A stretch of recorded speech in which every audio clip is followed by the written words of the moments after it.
Filing number 16-7969.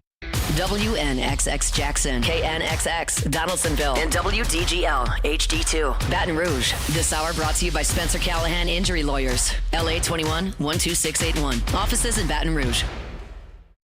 Now, the Hunt Palmer Show. Yes! I feel like I've been waiting for this my entire life. You're listening to the Hunt Palmer Show on 104.5 ESPN Baton Rouge. Jolly good fun. Jolly good. Locking down the middle of the day. America's favorite daytime fun show. Live from the Mercedes-Benz of Baton Rouge studio. This is Hunt Palmer.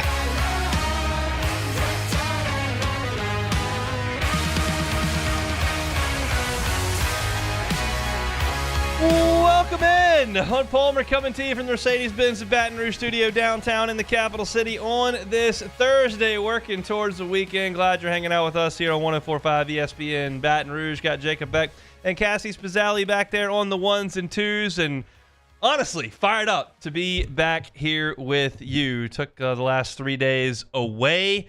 My lovely bride went into labor there on early Sunday morning, like 45 minutes after spring forward. So really no sleep in the Palmer house that night. Got to the hospital before 5 o'clock. Baby Keller showed up in the early afternoon hours. And I've been with family since we were discharged back on, I guess that was Tuesday, when we headed home. So fired up to be here on this Thursday. Appreciate all the well wishes that we got on Twitter and certainly from the staff here at ESPN. It's been an awesome couple of days in the Palmer house, and we are so excited to have added to our family now of 4.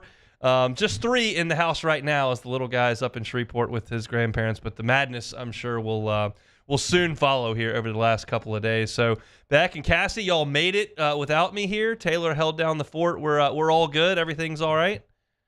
Yeah, we're okay. I mean, Taylor, you know, he's not Hunt Palmer, but he did a serviceable job, I have to say. So on Tuesday, yeah, it was Tuesday. That makes sense. So we are getting out of the hospital. We've been in the hospital for 3 days there. Alyssa literally hasn't left the room since we moved up there on Sunday evening. And we go downstairs, get the baby in the car seat, load all the suitcases up, and we get in. She's got to go around the corner to the pharmacy, and she goes in the pharmacy and comes out. And as she's coming out, Taylor is welcoming Sharif into the show, and they immediately start talking about the names of our children, which is the first time Alyssa has been interested in ESPN Baton Rouge in 5 years. So great that programming there. Timing. Perfect timing for us as we headed out of there. And nobody said anything that made Alyssa mad, which is wonderful. But yeah, it was great. It was a thrill. I continue to be awed by the healthcare workers. It's remarkable to me to watch them do their jobs and understand just how important and complicated what they're doing is, and all the machines and all the buttons and all the things they've got to take care of and everything that's got to go perfectly right. And I consider that's just a normal work day for them. And I sit here and talk about LSU losing by 30 in the SEC basketball tournament, and that's what I do here for a living. There's degrees of importance to everyone's job, and just could not be more thankful to the entire staff at the hospital over the weekend. It was incredible, as it was for Myers 3 years ago, and we're excited to have Keller here with us, and family of 4 in the Palmer house now. Guess it's a brave new world that we'll get into, and we got to get into some sports. I've missed a lot since I've been away since Friday. We got some football to talk about. I was at practice yesterday, wrote a practice report up at louisianasports.net. We'll talk with Luke in about 15 minutes. Joe Healy from D1 Baseball's SEC Extra Team. There's SEC baseball coming up this weekend, which I'm so fired up to talk about. Basketball season comes to an end last night. We'll discuss that. Jay Johnson met with the media today and talked to OTB this morning, so plenty to chew on there. Chris Blair will be with us back from Nashville. SEC Power Rankings. We're beyond loaded for the next 2 hours, so let's get started the same way we start every single day with our Genesis opening drive. It's time for Hunt's Opening Drive, presented by Genesis of Baton Rouge. So I went out to football practice yesterday. Really interesting just in terms of like sensory reactions out at practice yesterday. It was 8 a.m. practice. We got out there at about 7:40, and temps were in the low to mid 50s. I'm used to going to football practice in August when it's 104 and you can't breathe. This was nice to have like a chill in the air to go watch some practice. We were able to go up on the balcony of the Players Lounge and watch for about 25 minutes as the team went through drills. As you're all, I think, very well aware now, we're not learning anything earth-shattering out there, specifically not in the first open spring football practice.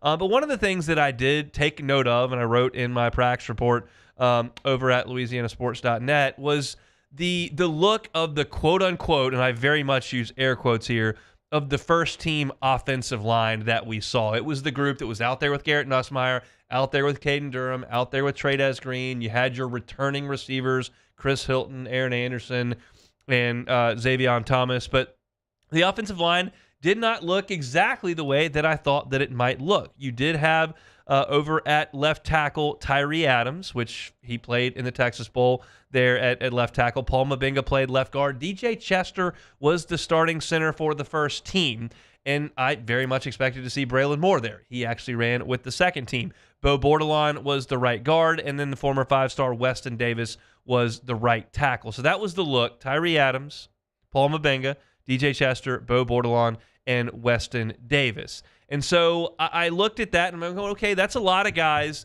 that have been in the program for a year or two, that were highly recruited, that have been with Brad Davis, that were his handpicked guys.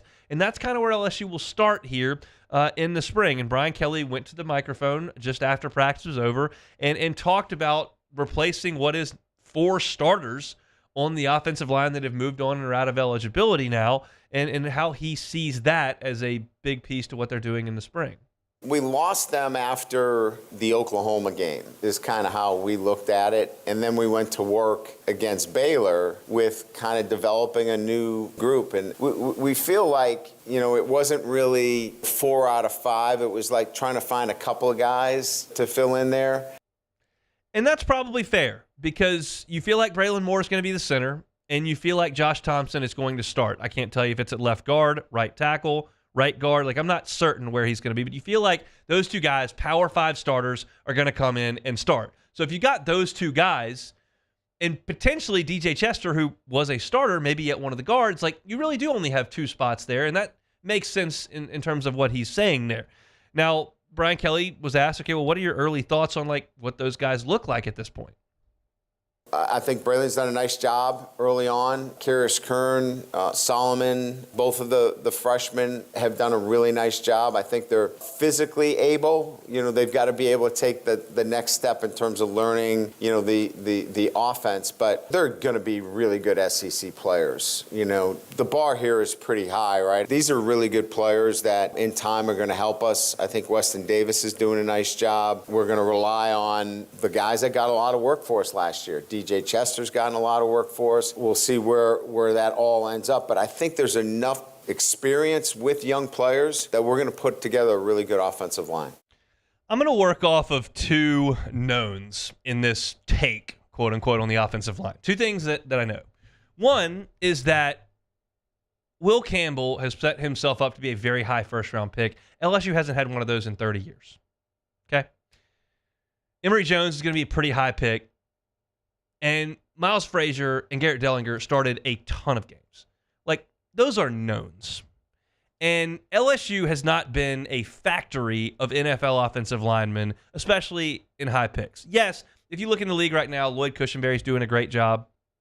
Yes, Trey Turner had a nice go of it. La'el Collins has had a nice go of it, certainly. You look at Damian Lewis, who's made a name for himself. Will Clapp just signed with the Saints again. There have been guys that go to the NFL. Joe Barksdale had a good run of it. But it has not been early round draft picks, and Will Campbell's going to be one of those. And because of that, I feel like it's likely that LSU takes a bit of a step back on the offensive line. Now, I'll work off another known. Brian Kelly has got a template that he recruits to on the offensive line that has churned out pros at an amazing level. And Brad Davis has a great pedigree as a position coach. So you feel like, based on the guys they've brought into this program, that Kelly has checked off on and that Davis has handpicked and that he's going to develop, you feel like there's a reasonably good chance that LSU is going to field a pretty good offensive line. And I thought that LSU did a good job on the offensive line in the Texas Bowl. It helps to have a real veteran quarterback back there who quite literally gets the ball out of his hands as fast as anybody in college football, and can help with protections and quick releases and quick decision-making. That helps an offensive line. but he can't make them run block, and that's got to happen quickly. And so that's Brad Davis's task here, to take this group and try to get them up to speed as quickly as he can in terms of running the football. And they're going to look at a lot of different variations. You're not just going to see DJ Chester at center. You're going to see him some at guard. That we know. You're going to see, I believe, Josh Thompson move around. I think you're going to see different guys at left and right tackle to get a look. What does Weston Davis look like at right tackle? What does Tyree Adams look like at left tackle? Okay. Carius Curran's backing him up at left tackle. Do we want to see if Josh Thompson can play one of the tackle spots? Where's Cohen Eccles in this mix? They really liked what he did leading up to the Texas Bowl. So there are a lot of different things they're going to look at, and that's why Brian Kelly made sure to say, hey, don't necessarily go right to the rotations, not just with the offensive line, but with every position group on the field, and he mentioned that in his press conference after practice. There's not a lot that I would read into, like, who's in the first group, who's in the second group. We're still sorting out, rotations, things of that nature. So, again, we're nowhere near, like, this is the group that we're rolling out for the opener against Clemson. It's going to be a new rotation on Friday, so you'll get a chance to see a lot of different guys. And I'll be on the lookout for that. I wrote in my practice report the 2 offensive lines that went out there, because in a 25-minute effort where you've got most of the guys working on technique against cones and bags, guys in a formation is probably the most noteworthy thing you're going to be able to write about in that 25 minutes that you have out there. Like, I could tell you, man, look at that explosive move into the sled by Patrick Payton. Wow. That's not necessarily very... We know that Patrick Payton, who's a fifth-year college football player, can move the sled, okay? Wow. Whit Weeks and Harold Perkins aren't out there. Well, you pretty much knew that. I wrote it anyway, but you pretty much knew that. You probably learned something when I write on the Louisiana Sports Line. Hey, this is what the first-team offensive line looked like. That's what the second-team offensive line looked like. But we'll juxtapose that with Friday's lineup and see just how different it is. If DJ Chester is at left guard on Friday, well, you'll know, well, they're just kind of cross-training. They want to see how both of those look. And I think that's exactly what the spring is for. LSU doesn't have to do installation to a strong degree in the spring. You certainly are putting some things in. You're making sure that your guys are on the same page, but you're not a new coordinator on one side of the ball that's got to install the entire game philosophy, the principles, the identity of one side of the ball in this spring workout. You don't have that. You've got Blake Baker back. You've got Joe Sloan back. This is about finding the personnel that fits into the scheme that you've already put together, and they're working on that on the offensive line. I'm concerned because you lose so many starts and a high draft pick. I'm encouraged by the fact that the track record from Brian Kelly and Brad Davis is good, and you look at the guys and how they were evaluated by those who do such a thing when they're in high school, you feel like you've got some talent there. They've got to figure it out and continue to work through it. And that's what this spring drills are for. And that's what I wrote about on Tuesday morning, and that's what we'll look at coming up on Friday. All right, that's our Genesis opening drive, talking some LSU football. Step aside. When we come back, we will talk to Luke Johnson about the Saints, who are signing a lot of folks who have already played for the Saints. We'll talk about that next. The Hunt Palmer Show. One Bath and Closets. OneBathAndClosets.com is the website. David Duvall and his team, 30 years, redesigning and remodeling bathrooms and closets. Safety is a big deal in the bathroom, absolutely, especially as folks in your life age. If that rings a bell to you and you want to mitigate some of that risk in what could be a really hazardous situation in the bathroom, call David Duvall at One Bath and Closets. They can do non-slip floors. They can do handrails around slippery areas. They can do walk-in tubs. They're more convenient. They're safer. They can do a bench in the shower so that that's not as hazardous a situation for those aging in your life. All that and more are some of the things that David Duvall and his team do all the time. You can check out pictures of their fantastic work at OneBathAndClosets.com. You can request that free consultation. They'll tell you about the financing that's available. 0% up to 18 months, same as cash if you qualify. It's all there online at OneBathAndClosets.com. OneBathAndClosets.com. At Auctioner, we know healing is a team sport. That's why we've partnered with world-renowned orthopedic surgeon Dr. James Andrews to create the Auctioner Andrews Orthopedics and Sports Medicine Institute. Whether you're a professional athlete or a weekend warrior, our team of specialists are dedicated to getting you back in the game. So whatever your reasons are for reaching your personal best, we've only got one: you. Auctioner Andrews Institute. Long live you.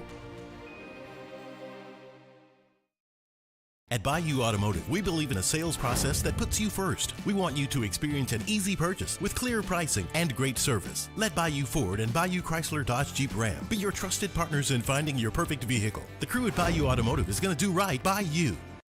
When it comes to choosing energy for your family and your home, make the smart choice with natural gas. You can count on efficient and affordable natural gas to keep you comfortable and reduce your environmental impact to help protect our planet. Together, we're fueling our energy future. Atmos Energy. There it is, the extra mile, on the border of expected and extraordinary for those willing to go further, like vans customized for work or play, with safety and tech to keep you connected. Supported by a 5-star sales, service, and finance team, and backed by the 1-star you know. So go the extra mile. It's never crowded, because so few have what it takes to go there. Mercedes-Benz Vans. At Bayou Automotive, we believe in a sales process that puts you first. We want you to experience an easy purchase with clear pricing and great service. Let Bayou Ford and Bayou Chrysler Dodge Jeep Ram be your trusted partners in finding your perfect vehicle. The crew at Bayou Automotive is going to do right by you. ED, low T, or simply seeking to optimize your health and performance? Goodwood Men's Sexual Wellness offers a range of discreet services to address your specific needs. We empower men to reclaim their health and confidence. Visit yourgoodwood.com. Crime has serious consequences, but anyone can make a mistake. If you find yourself in trouble with the law, know that you have rights, and it's okay to demand them. The law offices of O.C. Brown are here to protect you and your rights. Felony or misdemeanor, DUI or drug charge. No matter what crime you're accused of, you still have rights. Let the law offices of O.C. Brown uphold them. Call 225-343-1111. Your law firm for a lifetime. Jerry and Benny Payne began Central Plumbing Company out of their driveway in Tanglewood subdivision. 50 years later and 4 generations down the road, we continue to serve Baton Rouge and the surrounding areas for all of their plumbing needs. Residential, commercial, industrial, or hospitality, Central Plumbing is here 24/7, 365. We want to thank our customers, family, and friends. You're listening to The Hunt Palmer Show on 104.5 ESPN, Baton Rouge.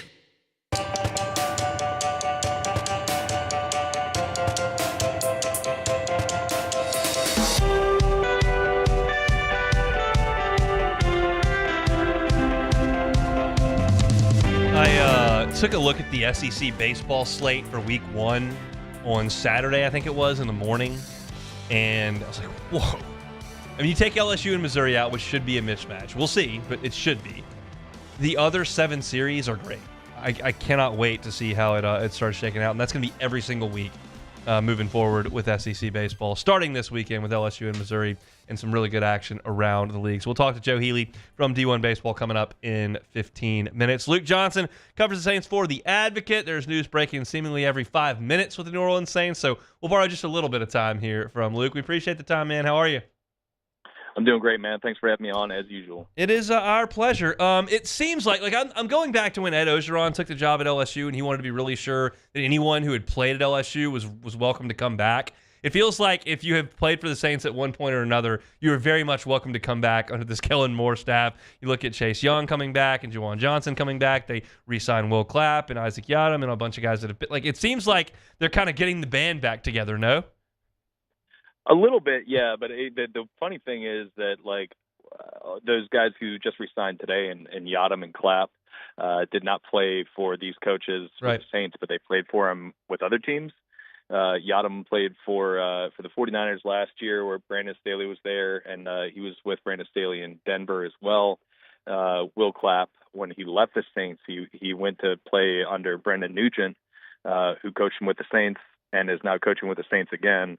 So, you know, some of that stuff is just like existing relationships from other teams, but, like, you know, I mean, this is a Saints roster that's kind of low on talent, and they're trying to keep some of their better talent that they did have from last year's team. I think I'm higher on some of those deals than others, but you know, they've got to keep good players here. and especially with guys like Juwan Johnson and Chase Young. I mean, there's salary cap stuff with this too. Those guys were going to have dead money hits if they didn't re-sign with the Saints. So, it's part of that is accounting as well.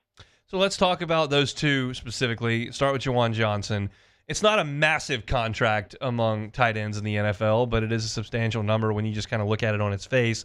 What did you think about the deal in its totality to bring him back? Yeah, this one's like a bit of a head scratcher for me. I really like Juwan personally. I think he's a great guy for the locker room. I think he's got potential as a player, but he just hasn't shown it yet. I'm just not sure if $10 million a year is a really smart investment there. Like I said about the dead money, I think they would have owed him, or they would have had to account for $6.5 million in dead money just on his voided contract if he didn't re-sign with the club. But $10 million just feels a little rich. And maybe Kellen Moore is seeing some of this potential and how it could fit into his offense. I think it's really important to have a move tight end in the modern NFL. But at some point he's got to deliver on this potential. And he's like an older player for somebody who's still fairly young in his career. He's going to turn 30 on this contract. So I'm a little cooler on this one, even though it's going to be a pleasure having Juwan around to talk to still. Chase Young coming back after a prove-it deal with the Saints. They felt like he proved it. They're going to bring him back on a longer deal. How do you feel about that one? I feel a lot better about that one. I know he didn't really deliver the sack production last year, but when you just look at the market for pass rushers in the NFL, I mean, he's going to be the 19th highest paid edge rusher in the league. He's still just 25 years old. And people don't want to hear potential, but it's there. There is more there for Chase Young. And even if he just is the guy he was last year, I think that's an investment for this defense.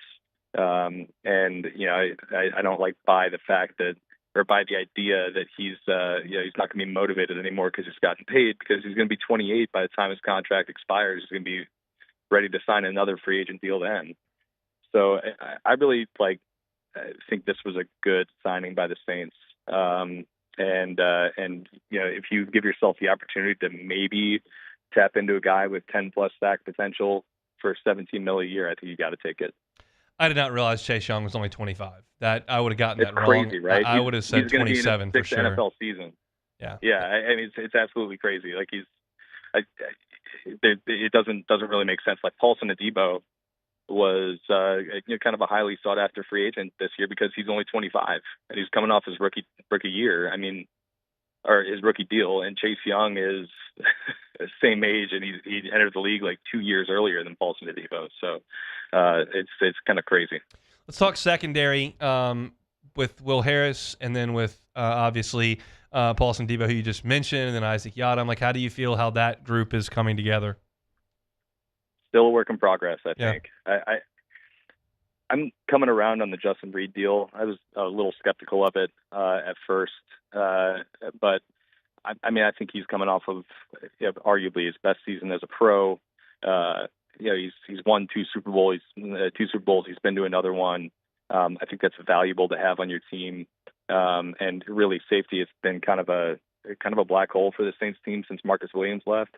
And I think it's really important to have a good player there in this scheme, especially somebody like Justin Reed, who's really versatile. He can play in the box, he can play deep safety, he can give you some pass rush off the edge. I think he's going to be a good player in this defense. Corner is definitely a work in progress, though. Yiadom signed a nice deal for him, 3 years and $9 million. He played pretty well when he was pushed into the starting role in 2023. But I don't think he can go into the season being he's our starter there. The only other options on the team are Alontae Taylor and Kool-Aid McKinstry. I feel like that's still an area that they're going to address either in free agency or the draft, and just look for a starting caliber player. So maybe one of the first 2 picks could be a corner. It's really, to me, even after the Yiadom signing, it's one of the weakest spots in the roster at the moment. This is a hard one because it's all encompassing, but maybe it's easier in this medium than it is to write it on your side. How do you feel about the overall approach of the Saints early in free agency relative to kind of what they did last year and what it means for how the organization plans to move forward, I guess? Well, yeah, I think they're doing a pretty good job with what they have, but what they have isn't much, So, like, I don't think they're going to be getting any like A grades in free agency. But I think it is interesting that they are a little bit more active this year than they were last year when they only signed one player to more than a 1-year deal, and that was Cedric Wilson. It was like $2.5 million a year. So, yeah, they're definitely looking to build on this roster. I think you could argue whether that's a good idea for a team that just came off a 5-12 season, hasn't made the playoffs in 4 years. But, yeah, I think they still, rightly or wrongly, feel good about this roster and some of the pieces on this roster, and think if they add some things to it and strengthen it, they could be at least something that is contending for a division title. Again, this is like something where you can definitely argue with that process and say, it maybe it'd be a better idea to tear it down, but frankly, it's just something they're not going to do under Mickey Loomis. And if they hit on this draft, which is a big if considering their recent history, you could see a path for them to dig their way out of this. Their cap situation is going to be better next year than it was this year. It's going to be even better than that 2 years from now, as long as they don't make any more kind of crazy cap moves, which is, always part of the equation with them. But like, you can see a path. It's just maybe not one that is like the one everybody wants them to take. It's interesting. I would like them to sit it out, but that's just not the way they're gonna handle it. So that's just the way that we'll have to cover it as well. Last thing here, Luke, we appreciate some time. Is there a player or a position you could see the Saints adding over the next couple of days? Yeah, I mean, I think corner was the first one on that, and they addressed that this morning. It wouldn't surprise me to see them kind of wade into this pool of available free agent wide receivers. There's a lot of guys with a lot of NFL success,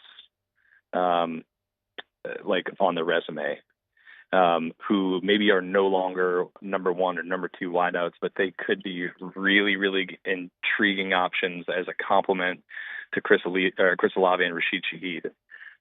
So it wouldn't surprise me to see them kind of maybe wait out this initial wave of free agency and see if some of those veteran wide receivers that are available could potentially fit their price range and serve as a complement to those two guys they already have.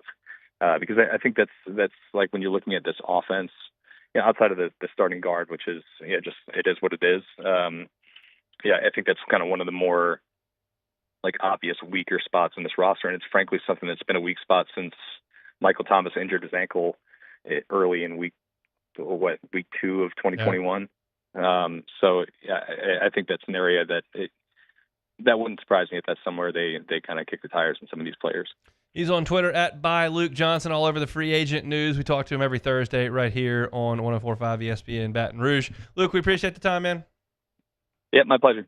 Luke Johnson of The Advocate with us on Thursdays. If you're looking for Saints coverage, you can find it on LouisianaSports.net with Ross Jackson. Certainly can find it on our channel, Hunt on Saints. Hunt on Saints on your podcast, also on YouTube as well. This is a fast and furious time with roster composition in the NFL. It's been interesting to watch from the sidelines here as the Saints have kind of maneuvered. I don't love it. I don't love everything they're doing, but it's interesting, and it's right with their MO for a long time, which to a lot of people means a lot of bad stuff, but it's the way they're going to proceed. So we'll continue to have our thoughts, our comments, and cover it as we move forward through this free agent cycle into the NFL draft, which comes up next month. All right, Joe Healy's going to be with us when we come back. I'm fired up to talk about a huge weekend in SEC baseball. That's next on the Hunt Palmer Show. The Hunt Palmer Show. Genesis of Baton Rouge, genesisofbatonrouge.com. When I say Genesis of Baton Rouge, you should think luxury. When I say luxury, think Genesis of Baton Rouge. Get behind the wheel. See the difference. They've got lots of different options for you on the lot. You've got the sedan all the way up through the SUV. Whatever your family situation is, whatever you may need, Genesis has a vehicle for you.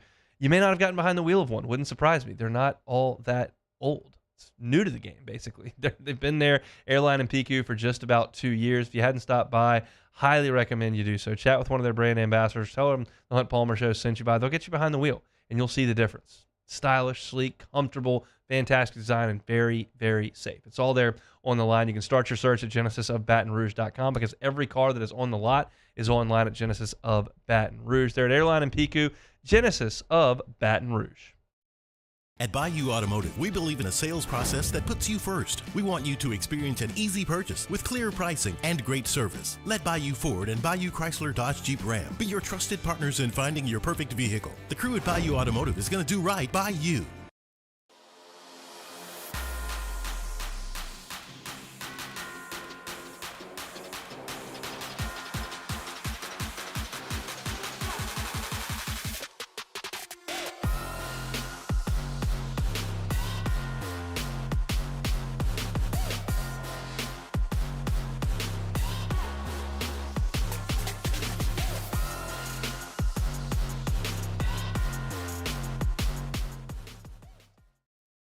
Gulf Coast Bank and Trust is giving our customers the power to bank anywhere, anytime during this challenging event. And we're right there with you. Our mobile banking app is a smart way to manage your money and time.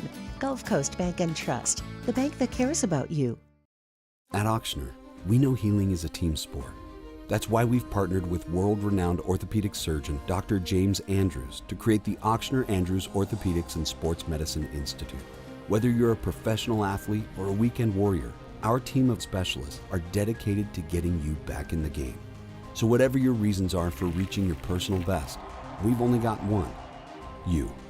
Auctioner Andrews Institute. Long live you. Crime has serious consequences, but anyone can make a mistake. If you find yourself in trouble with the law, know that you have rights, and it's okay to demand them. The law offices of O.C. Brown are here to protect you and your rights. Felony or misdemeanor, DUI or drug charge. No matter what crime you're accused of, you still have rights. Let the law offices of O.C. Brown uphold them. Call 225-343-1111. Your law firm for a lifetime. Jerry and Benny Payne began Central Plumbing Company out of their driveway in Tanglewood Subdivision. 50 years later and 4 generations down the road, we continue to serve Baton Rouge and the surrounding areas for all of their plumbing needs. Residential, commercial, industrial, or hospitality, Central Plumbing is here 24/7, 365. We want to thank our customers, family, and friends for 50 years of success. And looking forward to 50 more. Family owned and community driven. Service Chevrolet Cadillac, a legacy you can trust since 1972.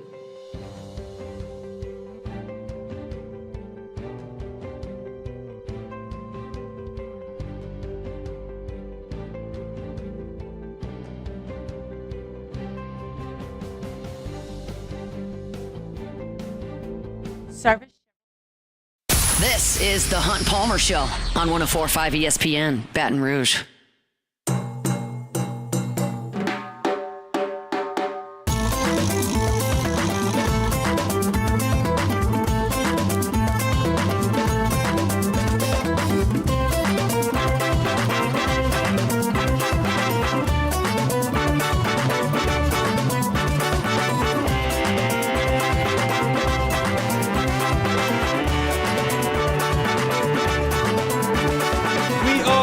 Towards the weekend here, Thursday edition of the Hunt Palmer Show, 104.5 ESPN Baton Rouge. And this weekend, of course, the first weekend of Southeastern Conference baseball play.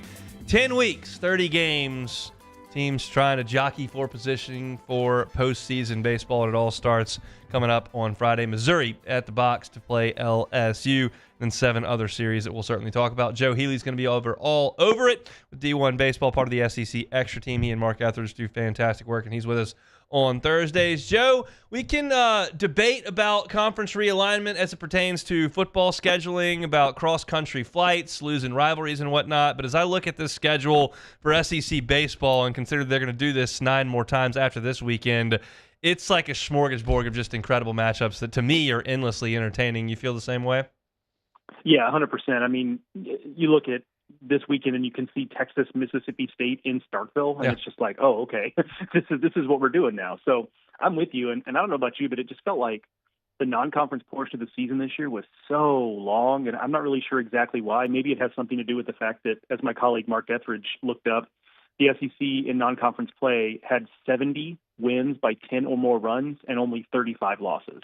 So twice as many wins by 10 or more than they had losses. And so it just kind of goes to show that we haven't had a ton of competitive baseball so far. Yeah, I wrote about it a little bit. The sport's gotten a little bit regional from that perspective, but for these 10 weeks, it's baked right into where we are. So we'll certainly enjoy that. I want to start with Tennessee and Florida in Knoxville. I like Florida. We talked about that last week. Tennessee's obviously unbeaten to this point, 17-0, and a pair of Liams will get the baseball tomorrow. How do you see that weekend up there at Lindsey Nelson? Yeah, with the pitching matchup, maybe the guy best equipped to compete with Liam Doyle right now is Liam Peterson. Obviously, we'll see, but that might be as tough kind of a Friday starter on Friday starter matchup as we get all season. I also find it interesting that as often as Liam Doyle uses his fastball, and obviously it's like elite of the elite, like the 0.1% of fastballs. I mean, the whiff rate on that thing is like 60%, and typically with a fastball, you're doing pretty good if you can crack 30% whiff rate, so he's double that. But with him throwing as many fastballs as he does, and Florida being a team that, like, hey, man, if there's one thing they do well, it's hit a fastball. I get that Liam Doyle's is different, but still, if Liam Doyle is 10% less effective than he's been the last few weeks, this could be the kind of game where, Doyle strikes out 15 and gives up 4 home runs, right? And, Peterson may pitch well enough to get a Florida win in that game, or not. We'll see. But I'm with you that seems like the most intriguing on paper. Sneaky, one of the good rivalries in SEC baseball over the last 5-8 years has been Arkansas and Ole Miss. They'll play in Oxford over the weekend. Arkansas is number 3 in the country, 16-1. Ole Miss is 14-2. Arkansas has hit the ball the last couple of weeks, and Ole Miss has probably been a little bit better than I thought they would be. How do you see that one there in Oxford?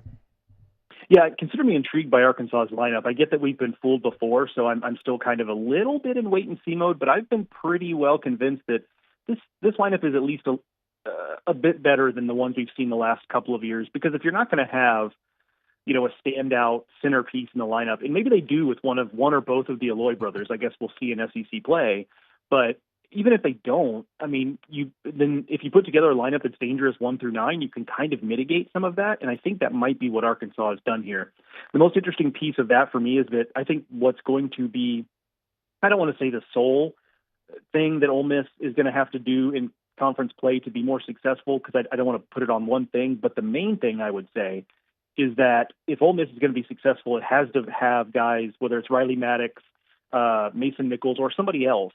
They have to have somebody behind Hunter Elliott that can get SEC hitters out consistently, and those 2 other guys have been okay so far this year, but against the schedule they faced, I would have liked to have seen more from them. So is this a team in Ole Miss that's going to maybe win some Fridays because Hunter Elliott's kind of back to being the guy we saw a few years ago?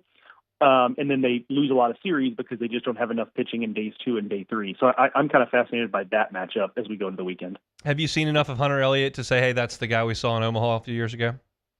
Yeah, I think so, because it's not just that the numbers are good, though they are. The stuff is up. The stuff is better. I think it's a little sharper than what it was back then. He's still, if you really want to nitpick it, like, he's still walking more guys than I would like, but that was kind of who he was back in 2022. If you look at his numbers there, it's really good numbers, with the exception of we prefer him walk a few fewer guys, so I just kind of think that's who he is. But the stuff is better. The numbers are what they are. So it doesn't make him the 3rd best ace or the 7th best ace in the SEC. I don't know, but I do think he is back in that conversation. Texas A&M will welcome in Alabama this weekend. Jace Laviolette is hitting .241. Hayden Schott is hitting .241. Gavin Cash is hitting .250 with 2 home runs, and they have the worst fielding percentage in the SEC. A&M has probably been the most talked about team in the league to this point. They're at home this weekend. Do you expect them to get off to a good start against Alabama? I think so. I think there's some things in that matchup that I think will be helpful. Alabama's got some nice pieces on the mound, but even if you assume Zane Adams is going to throw the ball well, and I don't know that we can assume that, it's not like it's been perfect for him so far. You're ultimately dealing with a Riley Quick who is still probably on an 80 pitch count. I've not talked to Rob Vaughn. I don't know that, but still working his way back. He hasn't eclipsed 70 so far this year, and he's not the most efficient pitcher. So, you're looking at 4 or 5 innings at best there, and Alabama still doesn't have a Sunday starter, and their bullpen is still trying to figure out who they like. They're still cycling through a lot of guys. So I do think there's an opportunity for some of A&M's hitters to get off to better starts, get rolling a little bit. That's the part of their game that I'm not all that worried about. I am a little more worried about the defense, because typically defense doesn't slump, at least not to the degree offense does. Like Jace Laviolette, I've seen some of the numbers that says he's hitting the ball as hard as he ever has. He's just not getting the hits. So we'll see about that. But defense kind of tends to be either there or it's not. And so they're probably better than 962 or 961 or whatever it is, but I don't know that this is going to be an elite SEC defense or even a good one. And that's kind of problematic in an SEC where you and I both know that the margins are pretty thin. Got to catch the ball, no question about that. Prager is a proven guy at the top of the rotation for A&M. How do you feel about Justin Lampkin behind him? Oh, it's a little more flammable, yeah. To put it that way. Like, yeah, I mean, he has moments where, I guess I'll put it this way. If he was the Sunday guy and we just knew that, like, I'd feel pretty good about it. Because you know what? He's going to have Sundays where it just doesn't go well, and you get him out of there, and you just have to win an ugly Sunday game, which every team in the SEC has to do. But he's also going to have games where he's the best Sunday guy in the conference. But because he's the Saturday guy and they're really leaning on him, that makes me a little bit more nervous, because he's another guy. I don't want to necessarily downplay it. Maybe it's famous last words, but I just kind of think he is what he is. And that's a nice piece. I'm just not 100% sold that he's like a true Saturday guy who can back up Prager in the way they're going to need him to. Vanderbilt's at Auburn. There was a time there for about a decade where Vanderbilt was as talented a team as there was in the country every year. Is that no longer the case? Yes. The short answer is yes. That is no longer the case. Now, they are still obviously a cut below that, but, I'm kind of looking around, and I think if you even go back just a handful of years, and we can even throw Rocker and Leiter out because those guys are outliers if you want to do that. But you look at some of the guys, it felt like every year they had a Friday guy that was like, a top 5 pick, and maybe I'm underrating J.D. Thompson, right? But just generally speaking, like, they always had the guy now, and then they had another guy who was like, all right, this is our next guy when he's a junior, but he's a freshman right now. And they're just not doing the conveyor belt kind of thing on the mound they used to. And the guy that was supposed to be that guy is Ethan McElvain, and it kind of seems to me that they've maybe resigned themselves a little to the fact that they're going to have to piggyback him in his starts, which, look, if it works, it works. But when you were talking about the type of pitcher Ethan McElvain was getting to Vanderbilt, that's not what you were hoping he would be, right? So there's that piece. And then we've talked about the offensive part of it. Like, again, this is an offense I think is a little bit better, and maybe Brody Johnston is kind of the next big position player to go through Vanderbilt and be a J.J. Bleday, Dansby Swanson type pick. But if he's not, it's going to continue this streak of, Vanderbilt not really having that thump in the middle of the order. As much as I like R.J. Austin, and he's one of the most dynamic players in the country, he's just not, the physical guy you kind of have to have as a centerpiece in the lineup in the SEC. All right, let's talk about LSU as the Tigers welcome in Missouri. And look, I realize that we're here in Baton Rouge, but I look at these matchups, and if you take LSU and Missouri out, everything looks really compelling. LSU should overmatch Missouri, but we'll see. It's 3 baseball games. What concerns you, if anything, about LSU through 4 weeks of non-conference baseball? I just think it's not much, I guess, is what I would say first to make sure I get out in front of that. But beyond that, it's just, they're going to be leaning on guys that haven't gone through the 10 weeks of SEC play, right? I mean, even Cade Anderson, who's one of the more experienced pitchers, hasn't done the full 10 weeks. We need you out there every Friday to be a real guy. Ianson, obviously not. Shores, because of his injury, not. Kason Evans, William Schmidt, the young arms, obviously not. Zach Cowan, a transfer from Wofford, hasn't been through it, right? So, like, that's just different. You talked about it at the top. Like, it's 10 weeks, no weeks off for finals, really no let up, especially because LSU gets Missouri week 1. Your next 9 are going to be all teams that have postseason aspirations and are probably right to have postseason aspirations. And that's just different. So I don't really have huge worries, but I do think there could be moments where you have to maybe put a guy down a little bit, maybe give him a weekend off, maybe use him in a different role to kind of get him back on track. And offensively, I mean, literally almost no notes right now because they're humming along. They have probably 12 guys that deserve playing time, and they just don't have room for everybody. The depth is incredible. So, obviously we can revisit this conversation if things go sideways, but right now I feel like it's a team in a really good place. I'll just kind of leave it open-ended here. What can LSU fans expect from Missouri this weekend? Well, they are going to try to put pressure on LSU. Let's see if they can do it successfully. But this team is not quite what they were last year, where it was like that was all they had in their bag. Last year it was kind of like, hey, if we don't steal bases or bunt for hits or make somebody throw the ball around the yard, we're not going to be successful offensively. I do think there's a little bit more feel to hit now. Probably not any more power, but they do have some guys. Caden Nicoletto is the guy you need to watch there, and he's kind of a fun guy if you're just a baseball kind of nerd, because it's not a great body. He's not that athletic. He's kind of short. He's from a Division II school, but the dude just has a great feel to hit. And those are the kind of guys that can succeed in college baseball that have, I don't want to be disrespectful, but very little pro future. And I always think that's kind of fun. So look, if LSU plays well, I think it's a sweep, especially given that it's at home. But the way Missouri's going to try to win this game is their pitchers are going to try to get a bunch of ground balls. That's what they do. They don't have a ton of stuff, and they're going to try to win games 5-4 and maybe try to get you to make a couple errors. We'll see. LSU and Missouri set to go tomorrow at 6:30 Central Time. Joe Healy and Mark Etheridge, the whole team will be all over it. Highway to Hoover, wherever you find your podcast, and certainly D1 Baseball's SEC Extra Package. Enjoy baseball. We'll talk next week, Joe. All right, Hunt. See you, buddy. At Joe Healy D1 is where you can find him on Twitter. Always enjoy our conversations. I'm fired up to watch some baseball this weekend. It's going to be a lot of fun to see how it all shakes out in weekend number 1. When we come back, LSU basketball season is done. We'll talk about it next. The Hunt Palmer Show. Highland Insurance Group, HighlandIG.com is the website. If you're a business owner and I say EPL insurance, do you know what I'm talking about? Cyber insurance, do you know what your limits should be or what the risks are there? How your business may be at risk? What about crime insurance? What about your umbrella limits? If those are things that you may be familiar with but maybe not, how about you trust your broker? Have Highland Insurance Group in your corner. You can trust them. Highland Insurance Group, Jonathan Carver and his team always tell me, like, I want folks to treat us like their attorney, like their CPA. Those are folks you trust with your numbers and if things get tight. That's what you should feel about your insurance broker as well, not just the guy who runs up to the desk and can save you 3% on renewal. They're going to take premium into account, I can promise you. They're going to make sure you are covered and your business is taken care of. That's what you pay your insurance broker to do, and that's what the Highland Insurance Group will do. Find them online at HighlandIG.com. It's the Highland Insurance Group, HighlandIG.com.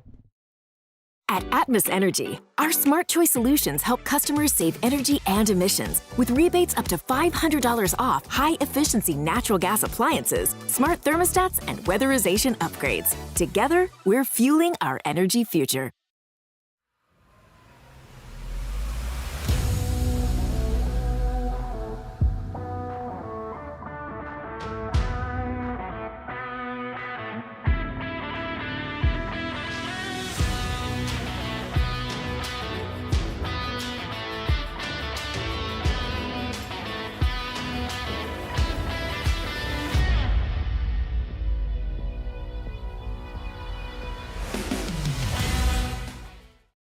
At Bayou Automotive, we believe in a sales process that puts you first. We want you to experience an easy purchase with clear pricing and great service. Let Bayou Ford and Bayou Chrysler Dodge Jeep Ram be your trusted partners in finding your perfect vehicle. The crew at Bayou Automotive is going to do right by you.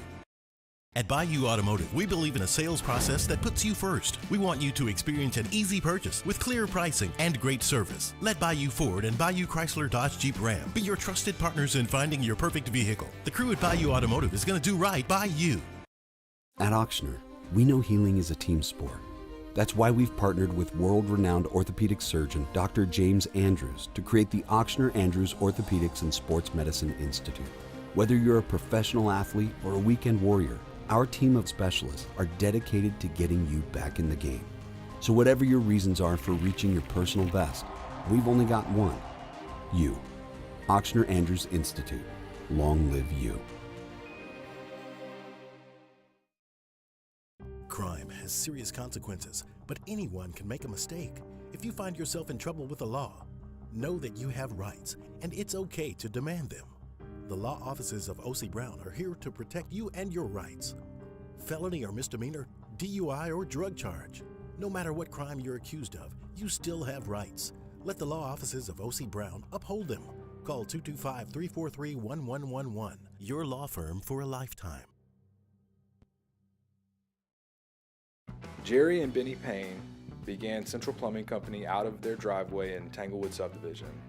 50 years later and 4 generations down the road, we continue to serve Baton Rouge and the surrounding areas for all of their plumbing needs. Residential, commercial, industrial, or hospitality, Central Plumbing is here 24/7, 365. We want to thank our customers, family, and friends for 50 years of success. And looking forward to 50 more. Family owned and community driven. Service Chevrolet Cadillac, a legacy you can trust since 1972. You're listening to The Hunt Palmer Show on 104.5 ESPN, Baton Rouge.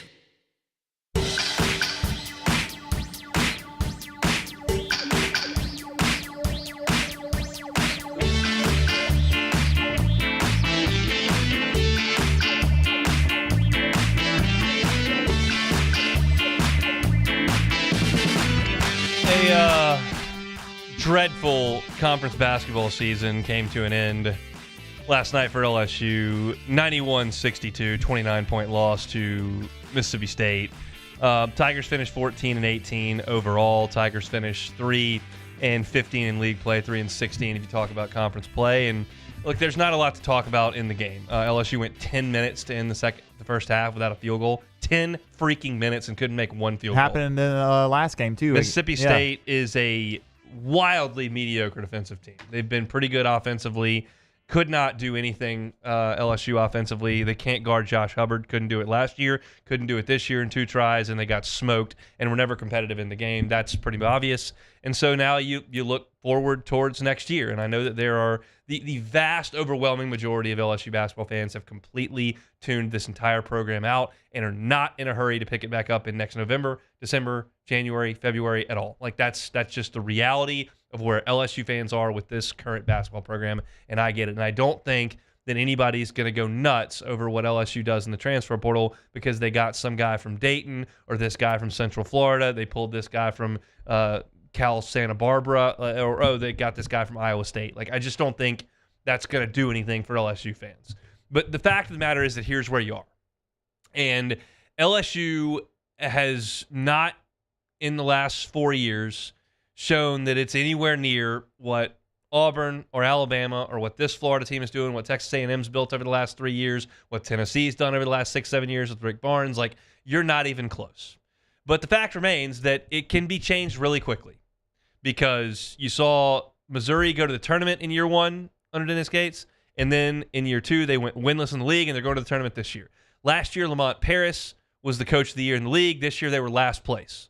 Vanderbilt last year was terrible. They weren't any good the entire Stackhouse run. They're going to the tournament this year. So, like, it can be changed really, really quickly. What we know is that through 2 years, I'm throwing the first year out, and I don't care if you don't like that. It just is what it is. That was an impossible situation for Matt McMahon. The last 2 years, not an impossible situation. Last year, mediocre. This year, disaster. So we know, based on the last 2 years, that given inadequate resources, LSU can't compete. We know that. So if you want to continue to give inadequate resources, LSU won't compete. The thought is you'll learn next year whether or not adequate resources, not top-tier resources, adequate resources result in a roster that can compete in the toughest league in America. That's what you're going to learn. And if you're sitting here and you're an LSU fan and you say one of two things, I do not care because I don't think it's going to work, fine. And if you say I'd like to wait and see, fine. But the fact of the matter is that that's where things are going. And the product that LSU put out there this year was completely unacceptable. You can blame injuries. They happened. You can blame recruiting. That happened. You can blame evaluation, development, on-game management, execution, all that stuff. None of it was any good. That's how you go 3-15. That's how you're the 15 seed in the conference tournament, and you go out there against a team that's under 500 in the SEC and lose by 30. There is no other way to look at it. There is no analysis that can be given. So if you want to stay in this lane, it won't work.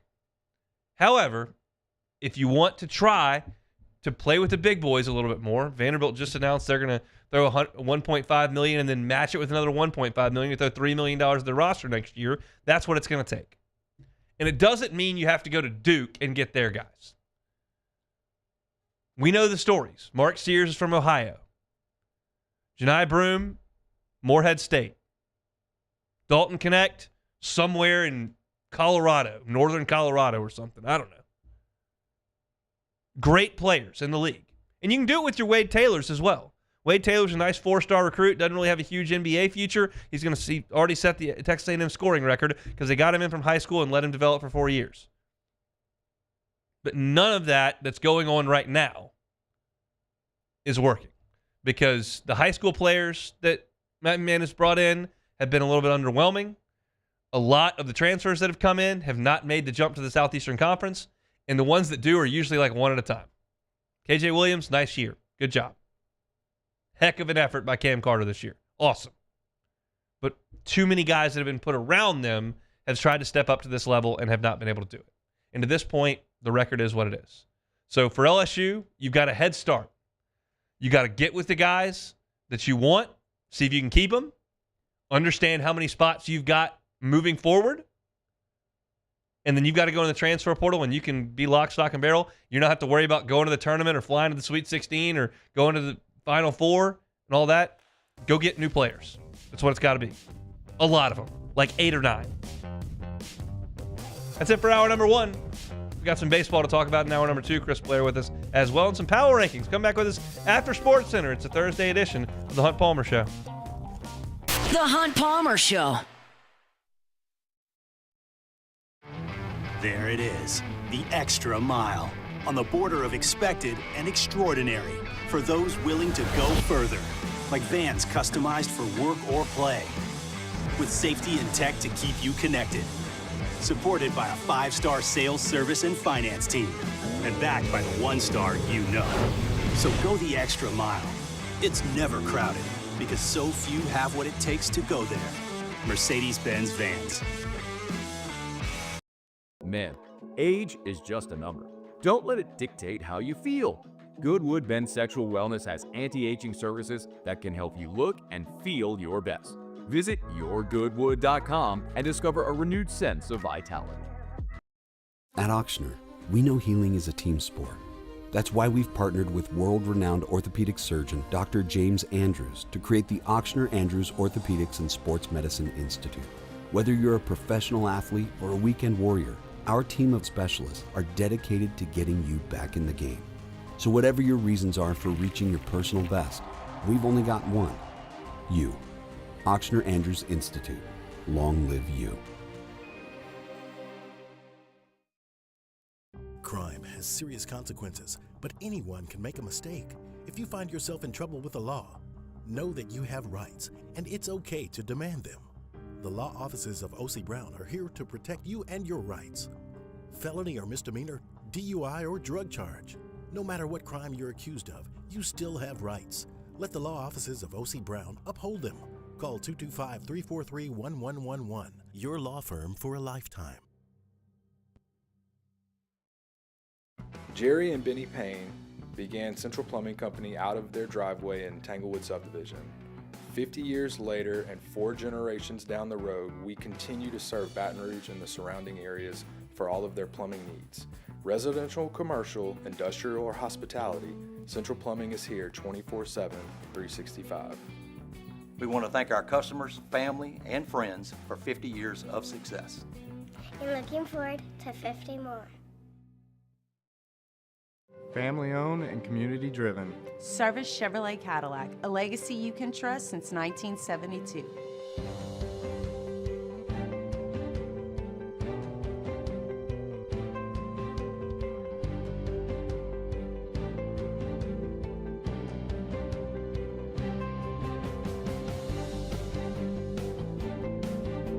Service Chevrolet Cadillac, our family serving your family. For over 50 years.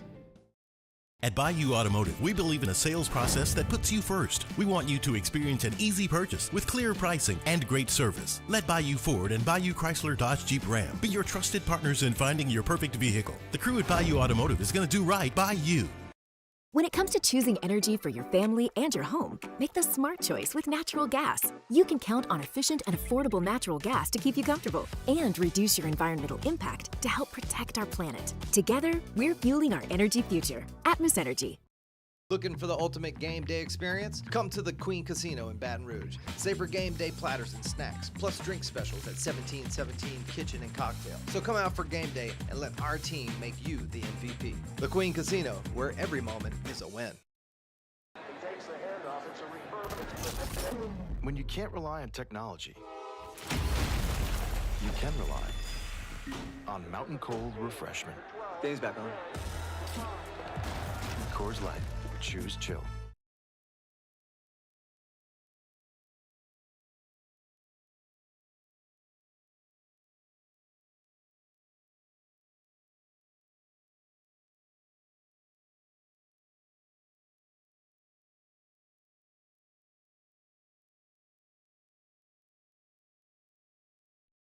Is SportsCenter. I'm Doug Brown. Duke freshman and Player of the Year candidate Cooper Flagg had to leave today's ACC quarterfinal against Georgia Tech after rolling his left ankle in the first half. And kick it out, high left wing, three, no good. Cooper Flagg has the rebound after the missed shot by Jaden Mustaf. Oh, that's not good. And Flagg is down. Not good. Flagg is down and laying on his stomach, now rolls to his back under the basket on the right side. Mike Cousins and Bob Valvano on ESPN Radio. Duke wins the game 78-70, but Flagg sat out the rest of the way. Con Knippel with 28 points and 8 assists for the Blue Devils, who also saw Malik Brown leave with a shoulder injury. Other finals today, Big 12 quarterfinals. BYU beats Iowa State 96-92. Richie Saunders with 23 points. In the Big East quarters, St. John's beats Butler 78-57. ESPN has learned Murray State expects to hire Creighton assistant Ryan Miller as the Racers' new coach. The Raiders will sign running back Raheem Mostert to a one-year contract. Hey, it's your resident Super Bowl champ, Chris Candy. Coming up Friday, my Lakers start a tough stretch without LeBron. I'll tell you what they need to do if they want to survive before he returns. It's unsportsmanlike, 6 a.m. Eastern, right here on ESPN Radio, ESPN2, and ESPNU. Now, the Hunt Palmer Show. Yes! I feel like I've been waiting for this my entire life. You're listening to the Hunt Palmer Show on 104.5 ESPN Baton Rouge. Jolly good fun. Jolly good. Locking down the middle of the day. America's favorite daytime fun show. Live from the Mercedes-Benz of Baton Rouge studio. This is Hunt Palmer.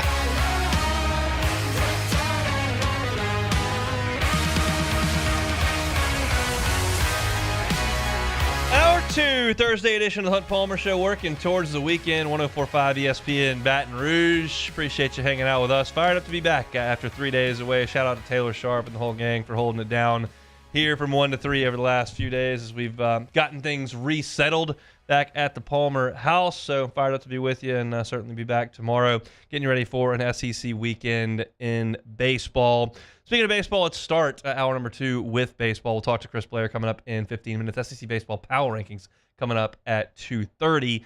But Jay Johnson was on with the morning show off the bench this morning, and they covered a variety of topics as SEC play is finally upon us. And Jay talked about kind of getting everything ready for league play. It's very, very difficult. And obviously last year, LSU got off to a tough start there at 3-12 in the SEC. And you got to do a little bit better than that through the first 15 this time around.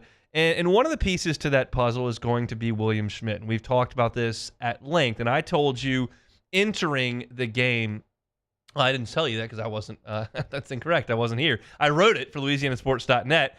Entering the game on Tuesday, I thought, look, I know that William Schmidt and Connor Ware have started the last few midweek games. LSU was playing 5 games a week. You had a Monday game and then a Wednesday game, then for Dallas. And then you had North Dakota State on a Tuesday and a Wednesday. And Connor Ware and William Schmidt were starting those games, and they were extending to keep a multitude of guys beyond your starting rotation stretched out should you want to make a move into the starting rotation. You've got somebody that's kind of ready-made to do that, and Ware and Schmidt were great candidates for that.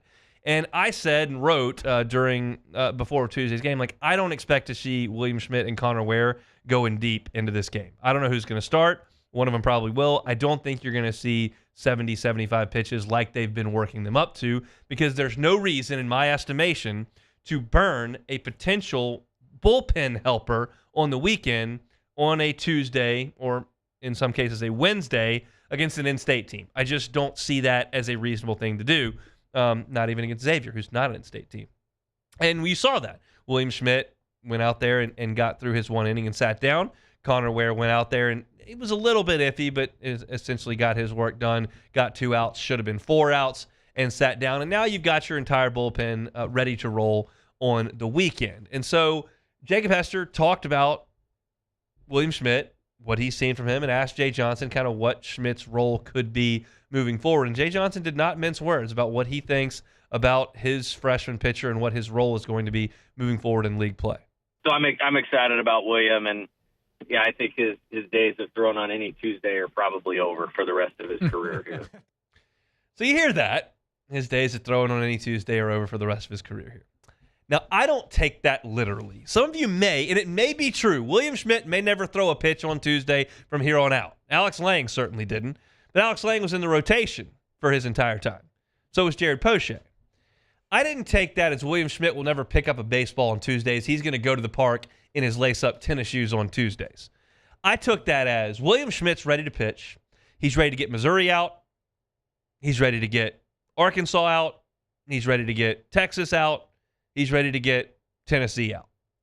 So we're not going to use him on Tuesdays for 70 pitches and sit him until the next Tuesday. That's what I took it as. I did not take it literally. I took it as he's not developing as a 4th starter. And that's something that I mentioned 2 weeks ago. For a long time, I kind of hoped that LSU would have 3 weekend starters and then a Tuesday starter. And so you've got 3 guys that you feel really good about handing the ball on the weekend, and then you've got a 4th starter ready for Tuesday. That gives you another guy in the SEC tournament if you need it. That certainly gives you a guy who's been seasoned as a starter if you need him in a regional or in Omaha if you get in the loser's bracket. And I thought that makes a lot of sense. That's something I hope LSU can work towards. And the fact of the matter is they never do. Because you don't have, on any college baseball team, a 4th starter who's good enough where you feel like you can hand them the ball in Omaha to go 6 innings that can't help you in the bullpen against Texas A&M. That guy doesn't exist. Unless you've got a pitching staff that's 11 deep of studs, that guy doesn't exist. You don't have enough arms on a given college baseball team to have that luxury. Where, all right, I got my 3 guys on the weekend. You're throwing 102 pitches on Tuesdays because I've got 6 guys stocked away. They're going to help me Friday, Saturday, and Sunday get the outs I need in those SEC games. No. Your best guys have to pitch on the weekend. And Cade Anderson and Anthony Ianson and Chase Shores right now are the guys who have earned those weekend spots. But LSU's LSU's bullpen come tomorrow becomes exponentially stronger when you add William Schmidt and Connor Ware into that bullpen on the weekends. Those guys have been starting in the midweek. They haven't been available, really, for the weekend. Now, you saw Schmidt pitch an inning on Saturday in Frisco because he pitched on Monday previously. But you're now changing your entire roster composition and bullpen deployment as you get into the SEC. And William Schmidt, based on what we've seen, is not going to be toiling away against Nichols on a Tuesday. And that's the confidence that Jay Johnson's got in him. And I fully endorse that. I think right now, tomorrow, Friday against Missouri. Now, Missouri's not exactly Tennessee, but it is a league game. And all those count the same. I think tomorrow, if Cade Anderson's got to come out with 2 outs in the 6th inning in a 2-run game with 2 guys on base, that Connor Benj is probably that guy. And I think if LSU plays into the 9th inning of Friday or Saturday with a 1 or 2-run lead, they're going to go to the fireball and freshman Kason Evans. But to me, after Zach Cowan, who Jay Johnson really, really trusts in, I think William Schmidt is next. So if Cade Anderson has got to come out with 1 out in the 6th, then Cowan's got to go 2 1/3, and then you got to go to Evans for the last couple of outs, and Cowan's burned for the next day. I think if Ianson's got to come out in the 5th or the 6th, I think William Schmidt's getting the baseball. I think he is right there. I think he's ahead of Rizzi. I think he's ahead of Cooper Williams. I think he's ahead of a lot of the guys. Jacob Myers. Gavin Guidry's not ready to go. Like, I think he's right there. I think it's the starters who have their spot solidified. I think it's Benj and dirty innings and Cowan for some length. I think it's Evans at the back end, and I think I think Schmidt is right there in that conversation. And if he has to go to the point on Saturday or Sunday, if he's got to go 45, 50 pitches because you need some length out of him, which he can give you because he got up to 70 in his midweek starts, then he's not going to be able to pitch on Tuesday, and that's fine. But if you don't use him, or maybe he just throws 8 pitches on Friday and that's it, then yeah, on Tuesday, you play UNO on Tuesday, start him, give him an inning. That's great. That doesn't mean he's never going to pitch on Tuesday again. That means we're going to use him in the spots that really matter. And I could include Connor Ware in this, although he's probably not quite as high on the confidence list based on his last 2 outings. But I think Schmidt has moved up. Now, he's got to work on his command. He still gets a little loose with that. But, man, is the stuff good. And it's just going to get better and better as he continues to climb up on that mound. And that's what Jay Johnson is banking on. So I've got a story up on LouisianaSports.net. You can listen to the interview that the guys did this morning for some more information based on what Jay Johnson said. But to me, this is not William Schmidt's never grabbing a baseball on Tuesdays again. It's, hey, it's time for SEC play. It's time for weekend action. We're adding the 2 former midweek starters into our bullpen, and that's going to make us the best team we can be every single weekend to win as many of these SEC games as we possibly can. Jay Johnson did clarify earlier today when he met with the media, not on OTB, but with the assembled media, that he is going with the same rotation in the same order this week. You'll see Cade Anderson game 1. You'll see Anthony Ianson game 2. You'll see Chase Shores in game 3. I'll give you a full preview of this Missouri team on tomorrow's show, and I'll certainly have a series snapshot up on LouisianaSports.net first thing tomorrow morning. But LSU is in good position here, and they got to get off to a good start to put the math in their favor. The math was so far out of your favor last year, through 2 weeks, through 3 weeks, through 4 weeks, through 5 weeks. You've got to get out in front of that this year, and that starts with Missouri. We'll see what LSU does in terms of game time. It would not surprise me at all if there are earnest discussions going on about when they want to play these games. We know that there is inclement weather headed for us this weekend, a matter of when it gets here. They've already moved the St. Patrick's Day parade to Sunday, and all that stuff is being talked about as far as the city goes. You would think that LSU and Missouri are in those talks as well. If we hear anything, we'll let you know. Also, very much encourage you, if you'd like to be updated when there is a time change with baseball, download our 104.5 ESPN mobile app. If you download that app, you will get notifications from LouisianaSports.net when breaking news happens. I promise we don't send 3 of these a day. If the Saints sign Tyrann Mathieu, we will send you a notification. If LSU baseball gets moved from 6:30 p.m. to 2 p.m., we'll send you that notification.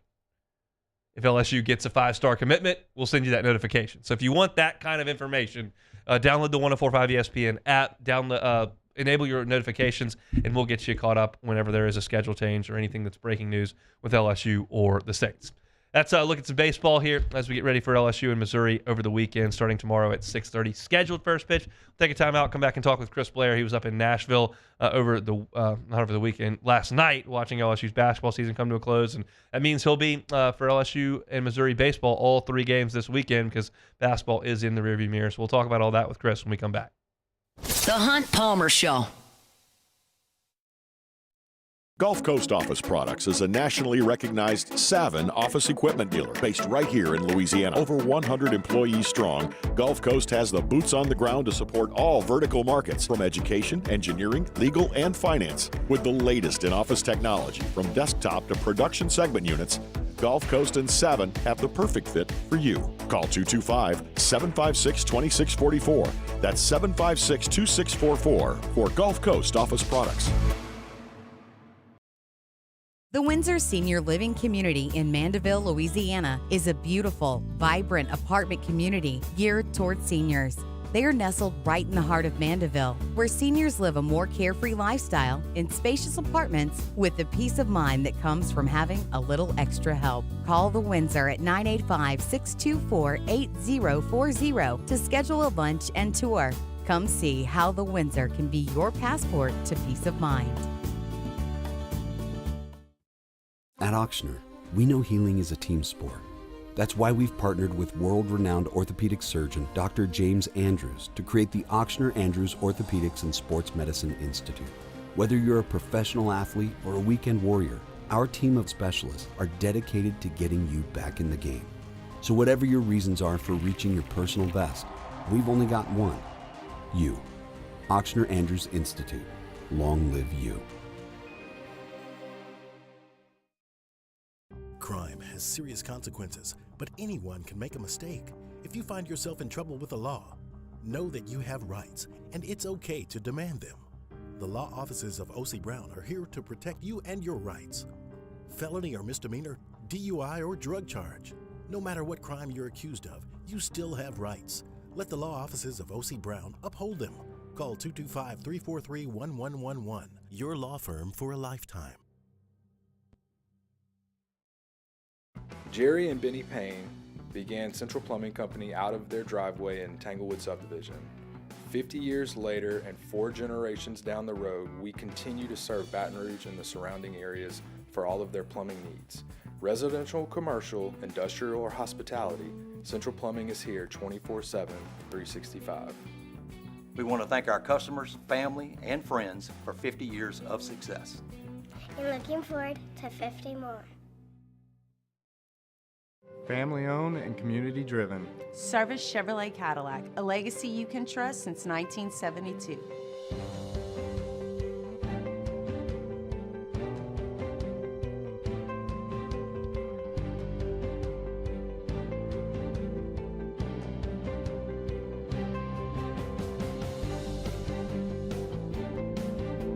Service Chevrolet Cadillac, our family serving your family. For over 50 years.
You're listening to The Hunt Palmer Show with former Texas A&M Yell leader, Hunt Palmer.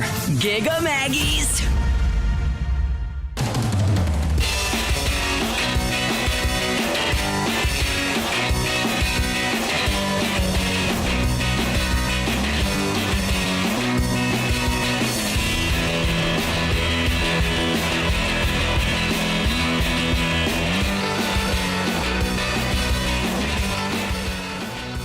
Chugging along here, Thursday edition of the Hunt Palmer Show. If you missed this, very much the news of the day in certainly the college basketball world. Cooper Flagg rolled his ankle in the ACC tournament. Not one of those like, ooh, that looked like it kind of hurt. Like, he went up for a rebound. He came down on the floor and really rolled his ankle. And I mean, he collapsed to the floor.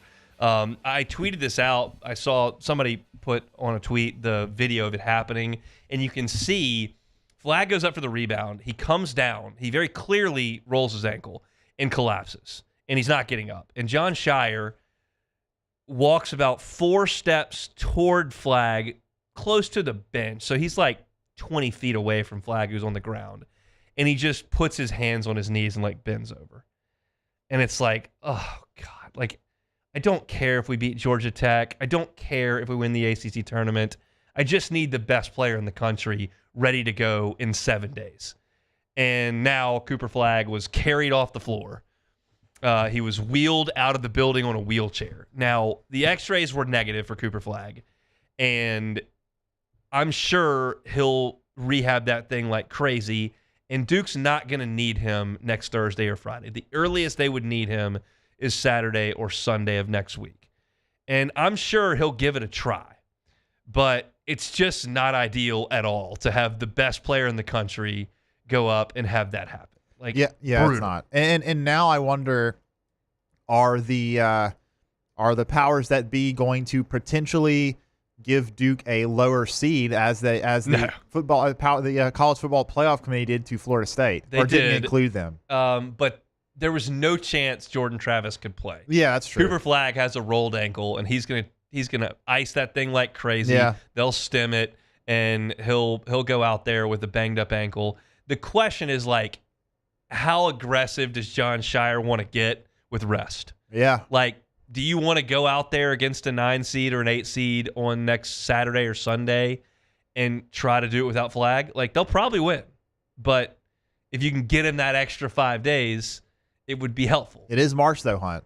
Duke are known to have some upsets in the Did you just soccer the me old there? tournament.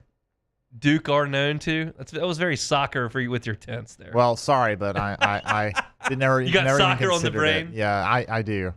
Look, anything can happen. Duke's really good, and I can promise you there are some folks in Gainesville, Florida, Auburn, Alabama, Tuscaloosa, Alabama, Knoxville, Tennessee, Lexington, Kentucky that took note of Cooper Flagg going down today and are like, that's interesting. But we'll see. It's not a fracture of any kind. He didn't tear his ACL. He rolled his ankle really bad, and that can really hurt. I don't know if it's a high ankle sprain or not. He'll play at some point in the NCAA tournament. It's just a matter of how effective he can be and when they put him out there. So that's the news of the day in college basketball. I'll just go ahead and talk a little bit about this. We're trying to catch up with Chris Blair. They may be traveling. I didn't reach out to Chris a little bit earlier. They were usually after an SEC road game, you immediately fly home. You go to the airport, you fly home. LSU's paying for that travel, whatever. I'm not sure if the SEC may be paying for this travel, and you've got the night after you play a night game. LSU didn't get off the floor until 8:15 last night. Maybe you get to spend the night at the hotel, get up, have a nice breakfast, and have your team meeting one last time, and then fly home and go your separate ways. And so maybe they haven't gotten back. So I'm not sure what the travel's like for LSU, but we're looking to catch up with Chris Blair, and we haven't. A lot of folks in the Body Ford chat, a lot of folks on Twitter. I had some folks blowing me up on my phone yesterday with Will Wade and McNeese winning the Southland tournament for the second year in a row. They're playing that thing in Lake Charles. They beat Lamar, which, by the way, if you're looking in your Southland tournament, you're trying to sell tickets, having the home team in McNeese there and then Lamar from Beaumont an hour away, that's about as good as you can do regionally. That would be like Tennessee and Kentucky playing in Nashville for the win, or Georgia and Auburn playing in Atlanta. It's a good deal for them. But Will Wade, for the second straight year, wins the Southland Conference tournament. I talked about this a little bit earlier. I think it was like 2 weeks ago when we had this discussion, and I'll bring it back.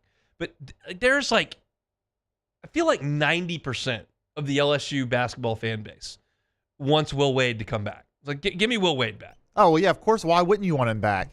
It's like 90%. And I just want to point out a couple things. There's no chance?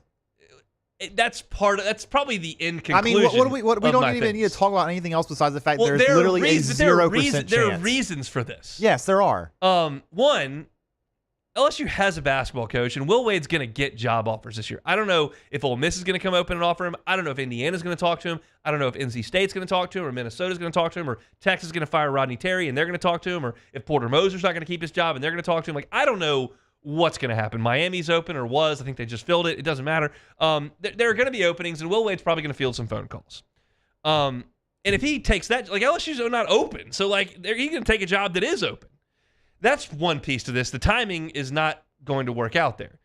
And I'm just humoring this for the sake of the discussion because we're supposed to have Chris here and we don't. Now I feel pretty passionately about this. Scott Woodward fired Will Wade. And he didn't hire Will Wade initially. So that's just sour. There's nothing on that but sour. It wasn't like they initially had a good relationship and then it went south. It was just Woodward inherited this basketball mess on an FBI wiretap and probation and investigations and the whole thing. And when it got to a certain point, he got rid of Will Wade to save the football program. And that doesn't sit well with anybody. Scott Woodward doesn't like the fact that the coach put him in that situation. The coach doesn't like the fact that the guy didn't stand by him, fired him. Like, that's not going to – I'm not telling you who's right or wrong. I'm just telling you, like, that's not going to be a relationship that's going to be salvageable. And then the last part of this is, do y'all know where men's basketball sits on the hierarchy over here? Even if you don't, do you know who does know? Will Wade. He was here 5 years. He knows he got fired to save the football program. He knows baseball is a monster over here and that people will take any sort of chance to take themselves away from basketball to go talk about baseball. By the way, you know who's down the hall in the women's athletic program, in the basketball program? Pretty big personality. Demands a lot of things. Has folks that are going to spend NIL money on her players. LSU's men's basketball program is by far, the third biggest draw in that building. Third. Do you think Will Wade is in a hurry to get back to that spot on the totem pole? I know in the 80s it was rocking and rolling. I know Will Wade won the league here. I know if it's purple and gold that people will cheer for it in Baton Rouge. And that it is possible to raise men's basketball above gymnastics and above women's basketball. I know that's possible. But wouldn't you want to go for a spot you don't have to fight up that pecking order? You don't have to beg and plead for some resources to be sent towards the basketball program? I know this for sure. Will Wade begged for stuff over there. When he got to LSU, they had a brand new practice facility. There's no coach's office in it. Like, men's basketball is just not thought of here the way it is at a lot of other places. I'm not saying it can never change, but why would Will Wade, with options, want to come back to a spot that he knows is going to treat football like the king, has a lot of resources tied into baseball and cares a lot about that, has a women's basketball coach that is going to demand things are done her way? Like, that's not attractive, and he knows it. So you've got an AD who fired the guy and didn't like it in the first place. Those two guys have only had that real interaction. You've got a coach that knows where, like, what are we talking about here? Just because things went really well with Naz Reid and Tremont Waters and Emmett Williams in 2019, that this is just going to be some easy reunion here? Like, that the conversation shouldn't even be had. And trust me, the irony of me actually having the conversation with myself on the radio is not lost.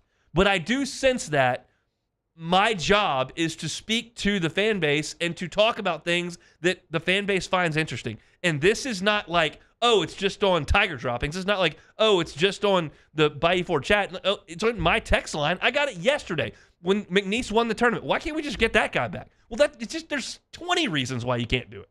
And so I would not have the conversation because I don't think it's worth the time. No, it's not. But again, we're serving an audience here that they're see McNeese win. They see LSU go out an hour later and lose by 30 to a team that just went by 8-10 in the league. So there you go.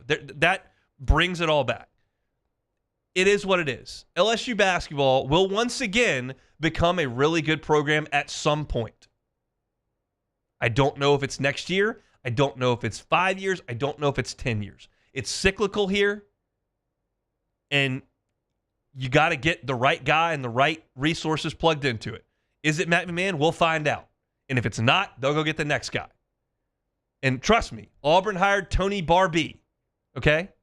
It sucked. I've seen Alabama with Avery Johnson. It's not any good. I've seen Mike White at Florida. Not real good. I've seen Conzo Martin at Tennessee. Pretty mediocre.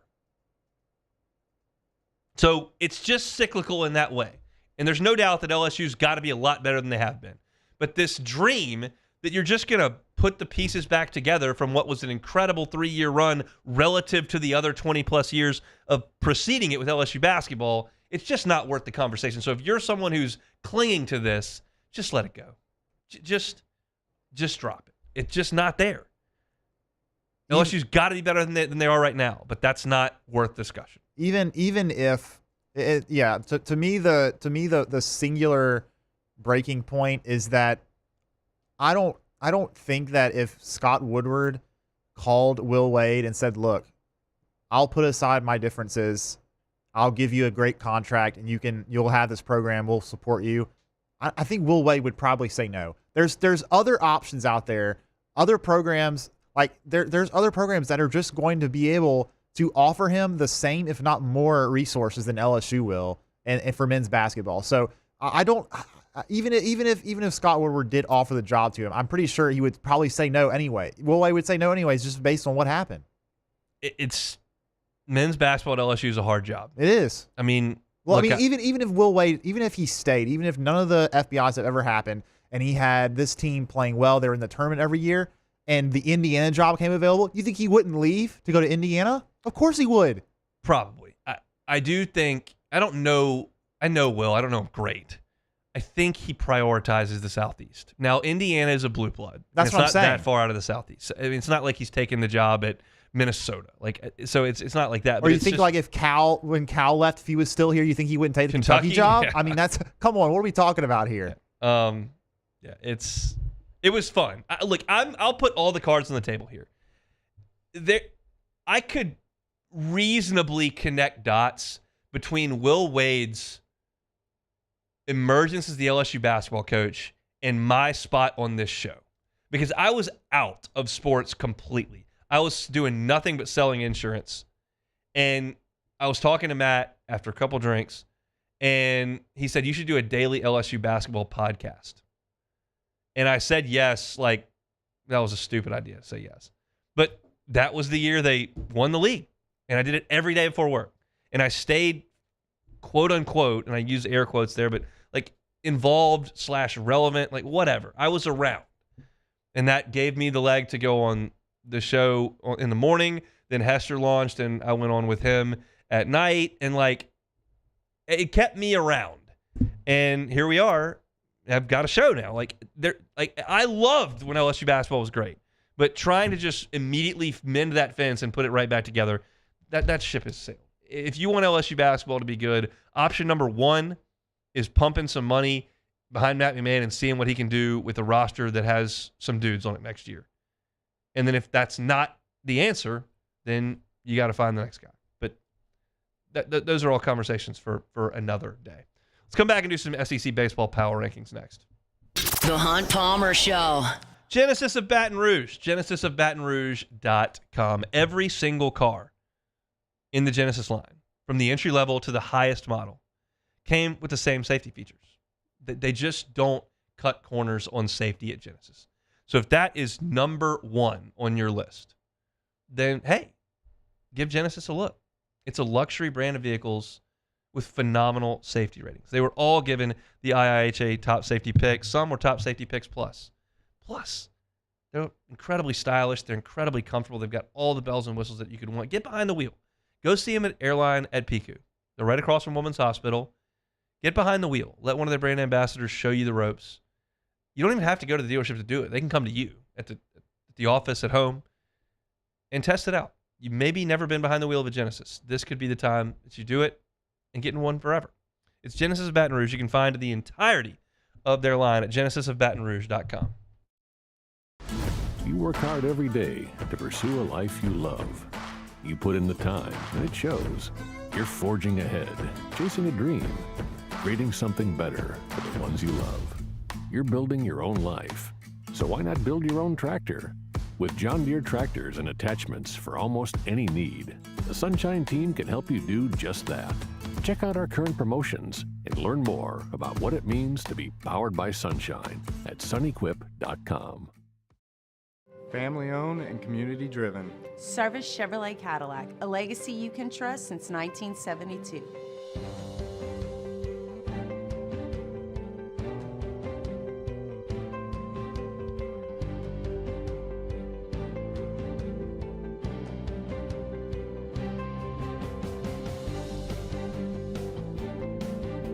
Service Chevrolet Cadillac, our family serving your family. for over 50 years.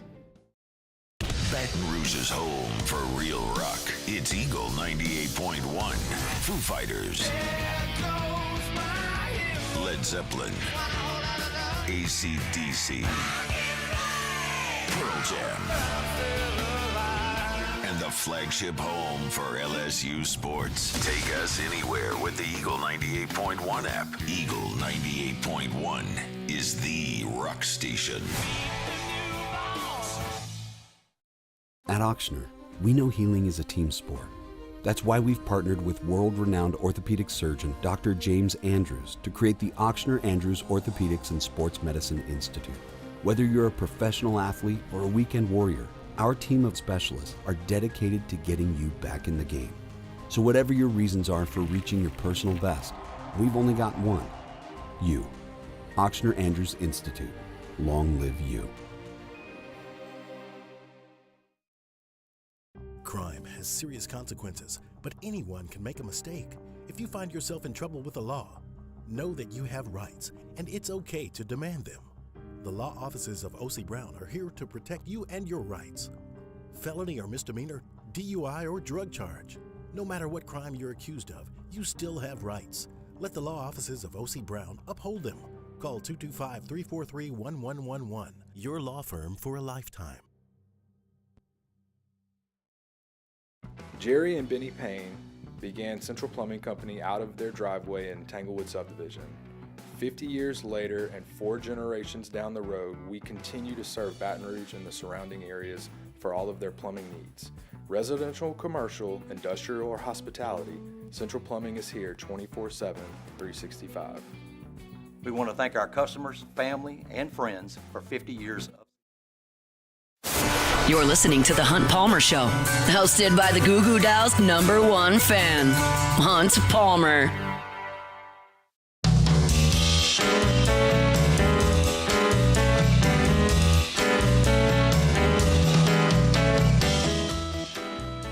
All right, so during the break, a lot of things can happen. Sometimes you go out for a quick bathroom break. Sometimes you refill the drink. Sometimes it's sit in silence and go through some research. Beck is boisterously cheering back there behind the buttons. And I'm going, well, who are you watching? Like sometimes he's got a soccer team that he pulls for or whatever. He says he's watching the Ohio Bobcats. So I go, okay, well, clearly, like this is one of the biggest betting weeks of the year. Clearly, he's bet Ohio. Beck, you have not bet Ohio. I've not. Why are you yelling about Ohio basketball calling for a travel? Because I am a fan of the Ohio Bobcats. That's incorrect. You're not a fan of the. It's not. No, it's not. How can you tell me if I'm a fan or not, Hunt? Because you have no connection to the Ohio Bobcats. I don't, except I do because you don't. I do. Give me the connection. The connection is when I was young, when I was a kid, I used to play college football. Define NCAA, kid. Define kid. Like in middle school, I used to play. So when you were 12, maybe like 13 or 14. When you were 13, yes, you did what? I played NCAA college football, like you did. You did. Did you play it? Yes, of course. Did you ever used to like do a dynasty with anybody besides LSU? All the time. Would start with ULM or East or Western Kentucky. Yes. So for some reason, I thought that Ohio would be a good team to choose because they were like kind of middle of the pack or whatever, and so I did that. And I just became a fan of them. I just decided if I'm going to use them in this game, I'll actually follow their football team and their basketball team. That's insane. Well, that's what it is, Hunt. So how old are you right now? Like 27 or something? 28. 28. So 15 years ago, you played a video game, and now you're yelling for travels at work? Okay, no, but I still. It's not like I just used them when I was 14 and never. Who is Ohio's basketball coach? Oh my gosh, he's been there for a long time. I forgot his name. I'll tell you this though. He's an institution first of all, there. Yeah, he is. First of all, Mark Sears at Alabama from Ohio. Correct. Played for the Bobcats. Really good player. And where is the University of Ohio? It's in Athens. Okay, that's right. And they've had a good. The basketball team made it to the tournament a couple of years ago, and I think they won. They won their first game, at least. I don't remember if they won. They might have won 2 games. Maybe so. I'll ask a fan. We'll get a fan on the horn. I am a fan. You're not. You don't know if they won a game. You no, know they their coach. 100% He's been there 20 did. years. They absolutely did win a game. You don't know anything about Ohio. You cannot be yelling for travel back there. This is preposterous. The football team really have been really good. They won the MAC championship last year. Is Jimmy Burrow still there? No, he's not. Then you're out on Ohio. He's out. What are you talking about? He's gone. I know, so you can't pull for him. There's no connection. I didn't know that there was a rule, Hunt. Sorry. Got people calling me out for being a Bengals fan. Joe Burrow's the quarterback for the Bengals, and Jamar Chase is the wide receiver. Bengals fan. Me. Ohio. I can't keep up with how many teams you have. We've got Ohio. I don't care about any other college teams. It's just them and LSU. I can't. It doesn't compute. I can't get there. Okay, I can't get there with the Bobcats. Sorry. Just play this power rankings time. Hunt's SEC Power Rankings. The Tennessee Volunteers. I still think the Vols are the best team in the country. Levi Clark is a freshman for them. He's just out of this world. He's been better than Derek Curiel, and that is no slight to Derek Curiel. He's hitting .488. His on-base percentage is .610. He's got 6 homers, only struck out 9 times. We'll see what the Vols have against Florida, by the way, speaking of Florida. The Florida Gators. They're number 2. They won against number 5 Florida State in the midweek 7-2 on Tuesday. Liam Peterson, Liam Doyle, must-see TV tomorrow night from Lindsey Nelson. I think the best 2 teams in the SEC. We will find out. Maybe one of them is an imposter. I've got my thoughts on both. I think they're very good. The LSU Tigers. I like where LSU is right now. I think they've got a really, really balanced offense that's clicking on all cylinders. I trust Cade Anderson. I think the depth is going to help on the pitching staff on the back end. I think LSU is in good shape. I've got them 3rd. The Arkansas Razorbacks. Hogs are 15-1. By the way, we talked about their offense was not performing early on. It's warmed up a little bit. I get the competition hasn't been fantastic, but they've scored 110 runs in their last 10 games. That's 11 runs per game. The 2 Aloys have been great. Brett Iredale has been awesome. They've got 20 combined home runs. Arkansas is playing pretty well. I got them at 4. The Georgia Bulldogs. Look at Wes Johnson's team, 19-1. Rylan Zaborski has 10 homers. Robbie Burnett has 9 homers. And Burnett's got 10 steals to go with that. I don't know about the top of the rotation. JT Quinn is a cast-off from Ole Miss. Charlie Goldstein, they've both been okay. Bats have been good. They're 19-1. That's pretty good. I got Georgia at number 5. Texas A&M! I'm not giving up on A&M. I got a feeling they're going to win a lot of league games. Why? Jace Laviolette is hitting .241. That's not going to continue. He struck out 16 times. Hayden Schatz hitting .241. That's not going to continue. Gavin Cash was a freak at Texas Tech a couple of years ago. He's hitting .250 with 2 homers. And then they got the worst fielding percentage of the SEC. I think A&M's going to hit. I think they're going to be better than they have been right now. I've still got them at number 6. The Texas Longhorns. Horns are 14-1, and they've won 14 straight after losing on opening day. They lost 4-3 to Louisville. They've won every game since. Look, I think in the last in 15 games, 22 homers, 22 steals, balanced offense. Got 5 players with an OPS over 1,000. Their pitching's still a question mark, but I think Texas is pretty talented offensively. I've got them at number 7. The Alabama Crimson Tide. You're looking at a guy that might be the first pick in the draft next year in Justin LeBron, their shortstop. He's got 11 home runs, already leads the SEC. Riley Quick still has not gotten up to 70 pitches. If he's their ace, they've got to continue to work him back. Zane Adams has been okay. I don't know what Bama's pitching is, but I like their offense led by LeBron, so I've got him at number 8. The Ole Miss Rebels. Rebs are up a couple spots from last week, even though they lost South Alabama on Tuesday. They've got a couple guys hitting a bunch of homers. Brian Mormon and Judd Utermark both have 7 each. They've got 32 as a team. And Hunter Elliott looks great at the front of the rotation, so I think that's a good starting point for Ole Miss. I've got him at number 9. The Oklahoma Sooners. Sooners have been good despite a tough setback against Dallas Baptist in the midweek. Last week, they crushed Louisiana Tech in the midweek. This past week, Kyson Witherspoon is a top 5 ace in the SEC to me. He's got 40 strikeouts and 5 walks in 23 innings pitched. He has not given up an earned run in the last 2 weeks. He's been very good. I think Oklahoma has a solid team. Not great, but solid. I've got him at number 10. The Kentucky Wildcats. Weird weekend for Kentucky over the weekend. They won a slugfest against Wofford, then they lost a game to Wofford, and they beat Wofford 2-1 in the rubber game. Again, a talent issue I've got with them, but they do win a lot of games. They're 13-2, so I've got them at number 11. The Vanderbilt Commodores. We talked to Joe Healy about this in his segment back in hour number 1. Vanderbilt's just not uber talented. After what I saw from Xavier on Tuesday, I didn't like the fact that Vanderbilt only scored 10 total runs in 2 games against them at the back end, especially when you didn't hit against UConn or Southern Cal. Only got 11 home runs on the season, just not a real offensive team, and they don't have a true ace. So I don't love what I'm seeing for Vanderbilt. I got them at 12. The Mississippi State Bulldogs. I've got Mississippi State as kind of the top of the bottom here. That's because they've got a good ace in Pico Cone, and then Ace Reese has been awesome offensively. They've got a couple other guys that are swinging the bat, so not great at 13-4. Lost some midweek games, some good teams, but they're better than the teams I've got down the line here, so I got State there at 13. The Auburn Tigers. Auburn's got some injury issues. Ike Irish left the game last week. Cade Fisher's been up and down. They're leaning on Sam Dutton early. It's patchwork right now. They could get healthier. They're going to need to, but I've got Auburn down towards the bottom of the league at 14. The South Carolina Gamecocks. Just don't love South Carolina. I don't think their pitching is super talented, and after Petrie, I don't know where they're going to find a ton of offense. They're beating up on some really bad teams right now, but I think they're in for a rude awakening in the first 3 weeks of league play. So we'll see from South Carolina. Got them at 15. The Missouri Tigers. And you'll see Missouri here with LSU over the weekend. I've got them at 16. They're 8-8. They can't win series against Evansville. Can't win a series against, who was it? Binghamton was a team they couldn't beat in a series as well. So not great for Missouri. Garrett Jackson.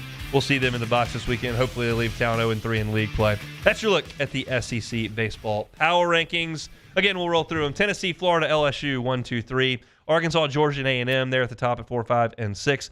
Texas and Alabama are 7 and 8. Ole Miss at 9. Oklahoma at 10. Kentucky's at 11. Vanderbilt in the 12 spot there, which is odd to say. Then you got Mississippi State at 13. Auburn at 14. South Carolina 15. Mizzou at 16. Beck, is LSU going to sweep Missouri this week? Yes. That'd be good. I would like that a lot. We'll come back and close it out with some Take It or Leave It on the Hunt Palmer Show. The Hunt Palmer Show. Audio Video Security Solutions, AVSSLA.com is that website. One of the things I have to do now in our home is go down the hall at midnight, 1 o'clock, or 2 o'clock to do a feeding of the youngster. And at times that can maybe set off a motion detector that we've got in the house. We've got to make sure that everything is on the quiet at that time at night. And we've got right there on the keypad an ability to turn down the volume so it doesn't make noise if and when the alarm could go off. That's all based on what Audio Video Security Solutions put in our house. It's all so easy to use. You can use it from the tip of your finger there with the app, and certainly we've got 2 keypads in the house, at the door, and in our bedroom. And it's all thanks to the folks at Audio Video Security Solutions. Mitchell Fisher and his team are fantastic to work with. The installation was seamless for us, and the service after the sale has been great as well. Here's Mitchell's cell phone. This is the point person you'll be dealing with. He's the owner of the company. It's 225-439-7920. Again, 225-439-7920. Give them a call for your security, for your video system, home entertainment system, all the audio in your home as well. They can handle it all. It's Audio Video Security Solutions online at avssla.com. There it is, the extra mile, on the border of expected and extraordinary for those willing to go further, like vans customized for work or play, with safety and tech to keep you connected. Supported by a 5-star sales, service, and finance team. And backed by the 1-star you know. So go the extra mile. It's never crowded because so few have what it takes to go there. Mercedes-Benz Vans.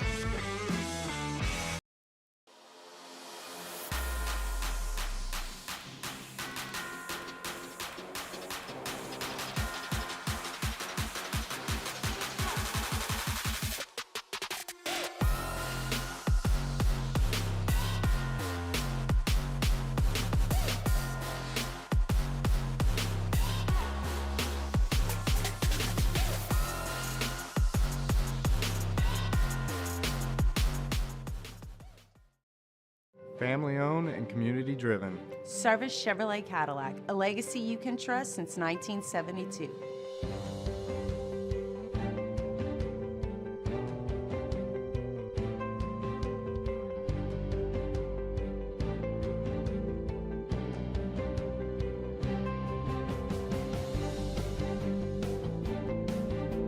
Service Chevrolet Cadillac, our family serving your family. For over 50 years.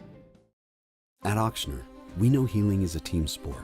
That's why we've partnered with world-renowned orthopedic surgeon Dr. James Andrews to create the Auctioner Andrews Orthopedics and Sports Medicine Institute. Whether you're a professional athlete or a weekend warrior, our team of specialists are dedicated to getting you back in the game. So whatever your reasons are for reaching your personal best, we've only got one. You. Auctioner Andrews Institute. Long live you. Crime has serious consequences, but anyone can make a mistake. If you find yourself in trouble with the law, know that you have rights, and it's okay to demand them. The law offices of O.C. Brown are here to protect you and your rights. Felony or misdemeanor, DUI or drug charge. No matter what crime you're accused of, you still have rights.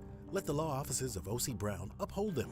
Call 225-343-1111. Your law firm for a lifetime.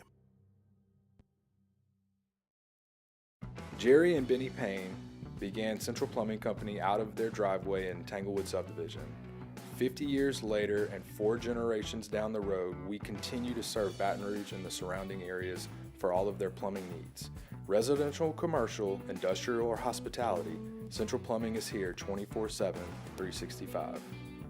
We want to thank our customers, family, and friends for 50 years of. This is the Hunt Palmer Show on 104.5 ESPN, Baton Rouge.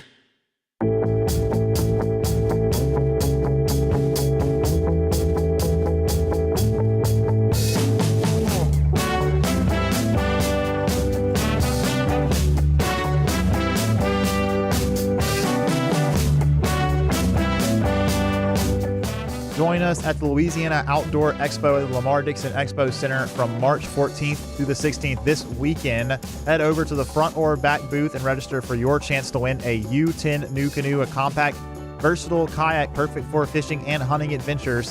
Visit 1045ESPN.com for details. And also, registration for the VEX European Bracket Challenge is now open. You can start registering now at 1045ESPN.com, and then be sure to come back and get your picks in after the first games are announced on Selection Sunday, just a few days from now.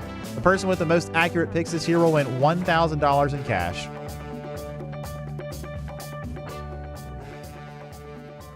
All right, closing up shop here. Thursday edition of the Hunt Palmer Show. Good to be back. We'll be back tomorrow, previewing LSU and Missouri and SEC baseball. Talk to Preston Guy about some spring football. I'll be out at spring football practice tomorrow, I think, depending on how the baby does tonight. But we'll look forward to that show tomorrow and get you caught up on all the Saints happenings as well. For now, let's do some Take It or Leave It, Beck. Take it or leave it. Take it or leave it. Today's hottest stories in sports, news, and sometimes even Hunt's life. The question is, will he take them or leave them? Just take it. All righty, we've got a little bit of news. This was yesterday, actually, but the college football, EA Sports College Football 26 cover was revealed, and guess who was on it? None other than Mr. Garrett Nussmeier, along with a host of other athletes, including Bryce Underwood, DJ Lagway, Bryce Underwood, Ryan Williams, Jeremiah Smith, Caleb Downs, Sam Levitt, and Dylan Stewart. Nuss on the cover. Take it or leave it. I'll take it. The guy take it. 4,000 last year or something. I'm not sure about Bryce Underwood. I mean, yeah, that's interesting. I think that's sour grapes. The guy that's thrown for 0 yards. Yeah. The other guys you just rattled off have been like stars. They have. So yeah, I'll take Nuss on the cover. That's a good deal for him. All right, next one here. Hospital sleeping arrangements. Take it or leave it. Look, I'm not going to complain about it. Is it great? No. Okay, so are you going to take it or leave it, Hunt? That's the question. I'll take it. I'll take it. It's one of those deals where it's like a fake vacation for the for the dad, because you're not really doing much with the childbirth. There, I cut the umbilical cord, which is not real difficult. It's like arts and crafts on a 2-year-old level. It's awesome that the staff is there, and it's a lot on the mom of the baby, but like, there's no chance anyone's going to call me for anything, because that's the ultimate excuse. Like, yeah, my child was just born. Okay, well, I'll leave you alone. You just go down to the buffet and get some lunch and dinner. You watch TV. I mean, you don't sleep great, but it's kind of like a mini vacation, and I mean that in the nicest way, because I realize how serious everybody else's job is in the entirety. But the reality is that the dad doesn't do a ton. So no, was it the Ritz-Carlton as far as the sleeping arrangements go? But the rest of it was quite nice. I enjoyed my time in the hospital. Yeah, I'm gonna need to talk to you about that, I guess. I can handle. I got some suggestions for you. I'll have to get some info there for that. But next one here, SEC tournament beer prices. Take it or leave it. You got to guess what the domestic canned beer costs at the SEC tournament? I'm gonna guess $10. $16.50. Okay. Yeah, that's gonna be a leave it. Leave it alone. A seltzer is $17.50. What are we doing? This is the SEC basketball tournament. They're big. They're the domestic canned beer is, it looks like, 18 ounces. But still, that's a lot of money. That is ridiculous. If you got 3 beers, and I realize those are big beers, but just work with me just on the numbers. If you get 3 beers, you're talking about on the $70. It's I mean, it's close. Like with taxes, probably. If you tax and tip, it's close to $70 for 3 Absurd. cold pops at the game at Bridgestone. That's going to have some folks. I mean, if you're a college kid and you're going to that, no chance. You got no shot. No, that's no like, way. That's like 2 weeks worth of food and drink there. Yeah. Not happening. Speaking of the SC tournament, Ole Miss just hit a buzzer beater to beat Arkansas. So there you go. All right, you were watching the Ohio Valley. I'm still watching Missouri Valley, it's Ohio the MAC, Valley, the MAC. The MAC. Come on, They are in Maction the- Hunt. I did know that. I'm not as big an Ohio fan as you. I didn't know. Obviously not. No, it's still in overtime. They're down 2 with 43 seconds to go, so it's a tight one. I'm going to see if I can guess their opponent with 4 guesses. Okay. Toledo. Ding. You got it. That's right on the first guess. The Rockets. I was going to go with Bowling Green and probably Central Michigan next. It's but I the got Rockets. the Rockets, the first one. Yep. Too bad they're not playing at the Glass Bowl. That's all I got for Maction. Do you watch Maction on Tuesdays? Yeah, of course. Terrible. I'm not watching. What are you talking about? Maction's great. It's not. Oh, okay. Nobody's there. They're not any good. No one's going to like that take. I'm telling you, people love Maction. There's no one there. There's no one. They're not good. They're bad teams. Okay. I'm not watching That's fine. It's been a pleasure to be back. Excited to be back for tomorrow's show. Missed any today? Catch it on demand wherever you find your sound. Search Hunt Palmer Show. A hunt on LSU for your football, hunt on Saints for your Saints football as well. Matt's going to drive you home on AFR next. We're back tomorrow with tons to do. Have a good evening. Hunt Palmer Show. The Hunt Palmer Show.